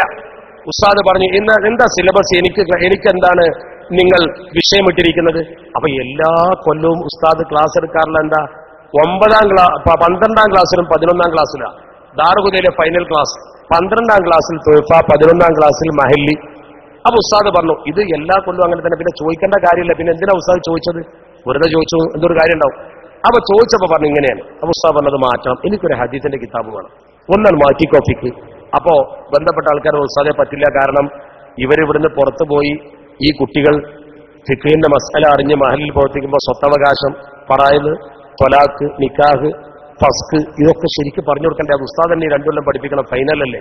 അപ്പൊ ഉസ്താദ് പറഞ്ഞു അതൊന്നുമല്ല വിഷയം, അവസാന കാലത്ത് ഒരു ഹദീസിന്റെ കിതാബുമായി ബന്ധം വേണം എന്ന് എന്റെ ശൈഖന്മാര് പറഞ്ഞിട്ടുണ്ട്. ഇത് കേട്ടപ്പോ അവര് മഹല്ലി വെട്ടി 11ാം ക്ലാസ്സിൽ സ്വഹീഹ് മുസ്ലിം വെച്ചു. ആ സ്വഹീഹ് മുസ്ലിം ക്ലാസ് എടുക്കുമ്പോഴാണ് ഉസ്താദിന് രോഗം വന്നതും റൂമിൽ പോയി ഫത്വ ചോദിക്കാൻ വന്ന ആൾക്കാരോട് സംസാരിച്ചപ്പോൾ തലമിന്നി വീണതും അവസാനത്തെ ക്ലാസ് അതാ. ഞാൻ ചോദിക്കട്ടെ, ആ കൊല്ലത്തിന്റെ തലക്കൽ തുടക്കത്തിൽ എന്തിനാ അവസാന കാലത്ത് എന്ന് പറഞ്ഞത്? അവസാന കാലത്ത് ഒരു ഹദീസിന്റെ കിതാബുമായി ബന്ധം വേണം. എങ്ങനെ അവസാന കാലത്ത് എന്ന് പറയാൻ കാരണം? ഒരു രോഗമൊന്നുമില്ലല്ലോ, ആ മരണം മുന്നിൽ വന്നിരിക്കുന്നു എന്ന് മനസ്സിലായിട്ടുണ്ട്. നമ്മുടെ പഴയകാല നേതാക്കൾക്കൊക്കെ ശംശനമടക്കമുള്ള മഹത്തുക്കൾക്ക് അത് വന്നിട്ടുണ്ട്. നമ്മൾ ശ്രദ്ധിക്കേണ്ട 2 കാര്യമാണ്. ജീവിതത്തിൽ അവർ ചെയ്ത ഖിദ്മത്ത്, അവരുടെ വിനയം, മരിക്കുമ്പോൾ അവർ കാണിച്ച ഈ ഈമാനിക ബോധം, ഇത് പോരെ നമുക്ക് ആ മഹാന്മാരെ മനസ്സിലാക്കാം. നിങ്ങൾക്കറിയോ, CH ഹൈദ്രോസ് മുസ്ലിയാർ എന്ന മഹാപണ്ഡിതൻ, അതുകൂടി പറഞ്ഞാൽ അവസാനിപ്പിക്കും. എത്ര കറക്റ്റ് വാങ്ങി കൊടുക്കുന്നത്? 56 ടൈമുണ്ട്, ഞാൻ പറയാം. നമുക്ക് മുക്കാലിന് അവസാനിപ്പിച്ചാൽ പോരെ? എന്നാലും നിങ്ങൾക്ക് പള്ളിയിലേക്ക് എത്തിക്കൂടെ? 3:45 അവസാനിപ്പിക്കും. 5 മിനിറ്റ് ഞാൻ എടുക്കുന്നു, കാരണം സമയം കിട്ടിയാൽ ഒരുപാട് കാര്യം പറയണമെന്ന് എനിക്കുണ്ടായിരുന്നു. നമുക്കറിയാമല്ലോ, കേരളത്തിന്റെ ഇലക്ഷനും അതിലുവരെ ബന്ധപ്പെട്ടതും ഒരുപാട് പുലിവാല് പിടിപ്പിച്ചു, നിങ്ങൾക്കറിയാലോ. ആ വിഷയത്തിലേക്കൊന്നും ഞാനിപ്പോൾ കടക്കുന്നത് ഇൻഷാ അല്ലാഹ് നമുക്ക് മറ്റൊരു സമ്മേളനം വെച്ച് പറയാം. ഇപ്പൊ നമ്മൾ നല്ലവരനുസ്മരിക്കുന്ന സമയമാണ്, അതിന്റെ ഇടയ്ക്ക് നമ്മൾ മറ്റൊന്നും പറയണ്ട. അള്ളാഹു നമുക്ക് ബർക്കത്ത് ചെയ്യുമാറാവട്ടെ, സമസ്തക്കൊപ്പം നിൽക്കാൻ പടച്ചറപ്പ് നമുക്ക് ആഫിയത്ത് തരുമാറാവട്ടെ. ഞാൻ പറയട്ടെ, മഹാനായ CH ഹൈദ്രോസ് കുറ്റിപ്പുറത്തുണ്ട് ഒരു ചെറിയ പള്ളി, നിങ്ങൾ ഇന്ന് വന്നാലും കാണും, റെയിൽവേ ട്രാക്കിന്റെ തൊട്ടടുത്ത്. ഈ പള്ളിയിൽ ഒരു ദിവസം വൈകുന്നേരം ഉസ്താദ് 9 മണിക്ക് എത്തി. രാത്രി 9 മണിക്ക് വന്നപ്പോൾ ഉസ്താദ് ആ പള്ളി നിസ്കരിച്ച് അവിടെ കിടന്ന്, പിറ്റേന്ന് ഇവിടെ കാസർഗോഡ് ആ പ്രോഗ്രാം, ഇങ്ങോട്ട് വരാനാ. ബഹുമാനപ്പെട്ട ഉസ്താദ് അവർക്ക് പള്ളി കയറി നിസ്കരിച്ചപ്പോൾ നോക്കുമ്പോൾ പള്ളിയിലെ സ്ഥിരം ഇമാമില്ല, പകരം ഒരു ചെറുപ്പക്കാരനാണ് ഡ്യൂട്ടിയിൽ. ആ ചെറുപ്പക്കാരൻ ഡ്യൂട്ടിയിൽ നിൽക്കുന്ന സമയത്ത് അയാൾക്ക് ഉസ്താദിനെ അറിയില്ല. അത് പാവം ചെറിയ കുട്ടിയാ, മുത്തഅല്ലിമ. ഈ മുത്തഅല്ലിം ഉസ്താദ് വന്ന് നിസ്കരിച്ചപ്പോൾ നോക്കിയിരുന്നു. ഉസ്താദ് ഇറങ്ങിയിട്ട് പള്ളി പൂട്ടാൻ. ഉസ്താദ് നിസ്കരിച്ചു, പിന്നെയും സുന്നത്ത് നിസ്കരിച്ചു. കുട്ടി ഇങ്ങനെ നോക്കിയിരുന്നു. ഉസ്താദ് നിസ്കാരമൊക്കെ കഴിഞ്ഞ ശേഷം അവിടെ കിടക്കാനുള്ള പരിപാടിയാണ് കണ്ടപ്പോൾ കുട്ടി പറഞ്ഞു, ഇവിടെ കിടക്കാൻ പറ്റില്ല എന്ന് പറഞ്ഞു. അപ്പൊ ഉസ്താദ് പറഞ്ഞു, ആയിക്കോട്ടെ മോനെ, ഞാനൊരു പായെടുത്ത് പുറത്ത് കിടക്കാം, കണ്ണീര് വരും ഇത് കേട്ടാൽ. ആ കുട്ടി പറഞ്ഞു, പള്ളിയിൽ നിന്ന് പായ എടുക്കാൻ പറ്റൂല. ഉസ്താദ് ആ പായ അവിടെ വെച്ചു, പുറത്തിറങ്ങി കുട്ടിയോട് പറഞ്ഞപ്പോൾ പള്ളി അടച്ചു. കുട്ടി പള്ളി പൂട്ടിപ്പോയി. ആ ഹൗലിന്റെ കരയിൽ നനഞ്ഞ പ്രതലത്തിൽ തന്റെ തലയിൽ കെട്ടിയ ഓയിൽ കൊണ്ട് നേരിയത് വിരിച്ചിട്ട് തന്റെ ബാഗിൽ നിന്ന് സ്വലാത്തിന്റെ ഇട് പുറത്തെടുത്ത് വെച്ച് ബഹുമാനപ്പെട്ടവർ ആ ബാഗ് തലക്ക് വെച്ച് കിടക്കുന്ന ഒരു രംഗമുണ്ട്. ആ ബാഗ് തലക്ക് വെച്ച് ഉസ്താദ് കിടന്നു. കുട്ടി നേരം വെളുക്കുമ്പോൾ പള്ളി തുറക്കാൻ വന്നു. പള്ളി തുറക്കാൻ വന്നപ്പോൾ ഉസ്താദ് തഹജ്ജുദ് നിസ്കരിക്കുന്നുണ്ട്. ഹൗദിന്റെ കരയിൽ നനഞ്ഞ പ്രതലം ഏതാണ്ട് ഉണങ്ങി തുടങ്ങിയപ്പോൾ വീണ്ടും ഒതുണ്ടാക്കി നനഞ്ഞിട്ടുണ്ട്. പള്ളി തുറന്നു. ഉസ്താദ് പള്ളി കയറി സുന്നത്ത് നിസ്കരിച്ചു. ബാങ്ക് വിളിച്ചപ്പോൾ നാട്ടുകാരൊക്കെ നിസ്കരിക്കാൻ വന്നു. അതിൽ പ്രമുഖരൊക്കെ ഉണ്ട്. അവർ ഉസ്താദിന്റെ കൈ പിടിച്ച് മുത്തി, ചിലർ കെട്ടിപ്പിടിച്ചു. അപ്പൊ ഇതൊരു വലിയ മനുഷ്യനാന്ന് ഈ കുട്ടിക്ക് തോന്നി. കുട്ടി അവിടെ ഉള്ളവരോട് ചോദിച്ചതാരാ? ഇത് CH ഹൈദ്രോസ് മുസ്ലിയാരാ. അപ്പൊ കുട്ടി കേട്ടിട്ടുണ്ട് ആളെ. കുട്ടി ഉസ്താദിന്റെ മുമ്പിൽ ചെന്ന് കരഞ്ഞു. ഉസ്താദെ, അറിയാതെ പറ്റിപ്പോയതാ. ഉസ്താദാന്ന് പറഞ്ഞിരുന്നെങ്കിൽ ഞാൻ എന്തൊക്കെ സൗകര്യം ചെയ്യും. ആ മഹാനായ മനുഷ്യൻ കുട്ടിന്റെ തലക്ക് ഇങ്ങനെ കൈവച്ചത്രേ. ആ കുട്ടി ഞങ്ങളോട് പറഞ്ഞു, കൈ വെച്ചിട്ട് ഉസ്താദ് പറഞ്ഞു, മോനെ, എന്റെ കുട്ടിക്ക് അല്ലാഹു ഖൈറ് നൽകട്ടെ. കാരണം ആരെങ്കിലും വന്ന് പള്ളിയിൽ നിന്ന് പായ ചോദിച്ചാൽ കൊടുക്കാൻ പാടില്ല, ആരെങ്കിലും വന്ന് പള്ളി കിടക്കാൻ ചോദിച്ചാൽ കിടത്താനും പാടില്ല. എന്റെ കുട്ടി ഡ്യൂട്ടി ശരിക്ക് ചെയ്തിട്ടുണ്ട്, നിനക്ക് അല്ലാഹു ഖൈറ് തരട്ടെ. ഉസ്താദിന് പറയാമായിരുന്നില്ലേ ഞാൻ CH ഹൈദ്രോസ് മുസ്ലിയാരെന്ന് പറഞ്ഞില്ലല്ലോ അദ്ദേഹം. അത് പറഞ്ഞിരുന്നുവെങ്കിൽ കുറ്റിപ്പുറത്തെ സമ്പന്നന്റെ വീട്ടിൽ കൊണ്ടുപോയി അദ്ദേഹത്തെ കിടത്തുമായിരുന്നു AC റൂമിൽ. പറഞ്ഞില്ല. ആ ഒരു തവാളു, ഇതാണ് അദ്ദേഹത്തിന്റെ മരിച്ചപ്പോൾ അദ്ദേഹത്തിന്റെ മർസിയത്തിൽ എഴുതിയത്. വറാദിം മിനദ് ദുനിയ ബിഖദ്രിൽ കിഫായതി ഫമാ കാന ഫീ നുഅ്മാ വലാ ഫീ റഫാഹതി. വറാദിം മിനദ് ദുനിയ, ദുനിയാവിൽ നിന്ന് തൃപ്തിപ്പെട്ടു, ബിഖദ്രിൽ കിഫായതി, ഒരു കിഫായത്തിന്റെ ഖദർ കൊണ്ട്, ഫമാ കാന ഫീ നുഅ്മാ വലാ ഫീ റഫാഹതി, ഒരു റഫാഹത്തും ഒരു അന്തസ്സും അദ്ദേഹം ആഗ്രഹിച്ചില്ലെന്ന് മാത്രമല്ല, ഹലീമുൻ സബൂറുൻ കാന ഐന തസവ്വുഫി അദീമുൽ മസീലി വൈറു ഖൈഫിൽ ഉമ്മത്തി. ആ പറഞ്ഞ വാക്ക് നോക്ക് നിങ്ങൾ. ഹലീമുൻ സബൂറുൻ കാന ഐന തസവ്വുഫി, തസവ്വുഫിന്റെ ഐനായിരുന്നു, സൂഫിസത്തിന്റെ ജീവനായിരുന്നു. ആ മനുഷ്യന്റെ പ്രത്യേകത എന്താ? അദ്ദേഹം അദീമുൽ മസീലാണ്, തുല്യതയില്ലാത്ത മനുഷ്യനാണ്. നമ്മളെ ഓരോ നേതാക്കളെ അനുസ്മരിക്കുമ്പോഴും ഓരോ നേതാക്കളെ കുറിച്ച് പഠിക്കുമ്പോഴും ആ മഹാന്മാരുടെ ജീവിതം വല്ലാത്ത പാഠമാണ്. പടച്ച റബ്ബിനെ പേടിച്ച, അള്ളാഹുവിനെ ഭയപ്പെട്ട, നിങ്ങൾക്കറിയോ ഓക്കെ അർമിയ മുസ്ലിയാർ എന്ന് പറഞ്ഞൊരു മനുഷ്യനുണ്ടായിരുന്നു, നമ്മുടെ മുശാവറ മെമ്പർ. അള്ളാഹു അദ്ദേഹത്തിന്റെ ഖബർ വിശാലമാക്കുമാറാവട്ടെ. കാലിന്റെ എല്ല് പൊട്ടിയിട്ട് കോഴിക്കോട്ട് ആശുപത്രിയിൽ കിടക്കുകയാണ്. കാലിങ്ങനെ തലയിൽ വെച്ചിരിക്കുന്നു. ഒന്ന് ഉറങ്ങിയപ്പോ കാല് തലയിൽ നിന്ന് തെറ്റിയപ്പോ കാല് മറിഞ്ഞു. കമ്പിയിട്ട കാല് മറിഞ്ഞാലെങ്ങനെ വേദന, വാവിട്ട് കരഞ്ഞുപോയി, ഉറക്ക കരഞ്ഞുപോയി. വേദന കൊണ്ട് വയസ്സായ മനുഷ്യനല്ലേ, ഉറക്കൻ കരഞ്ഞു.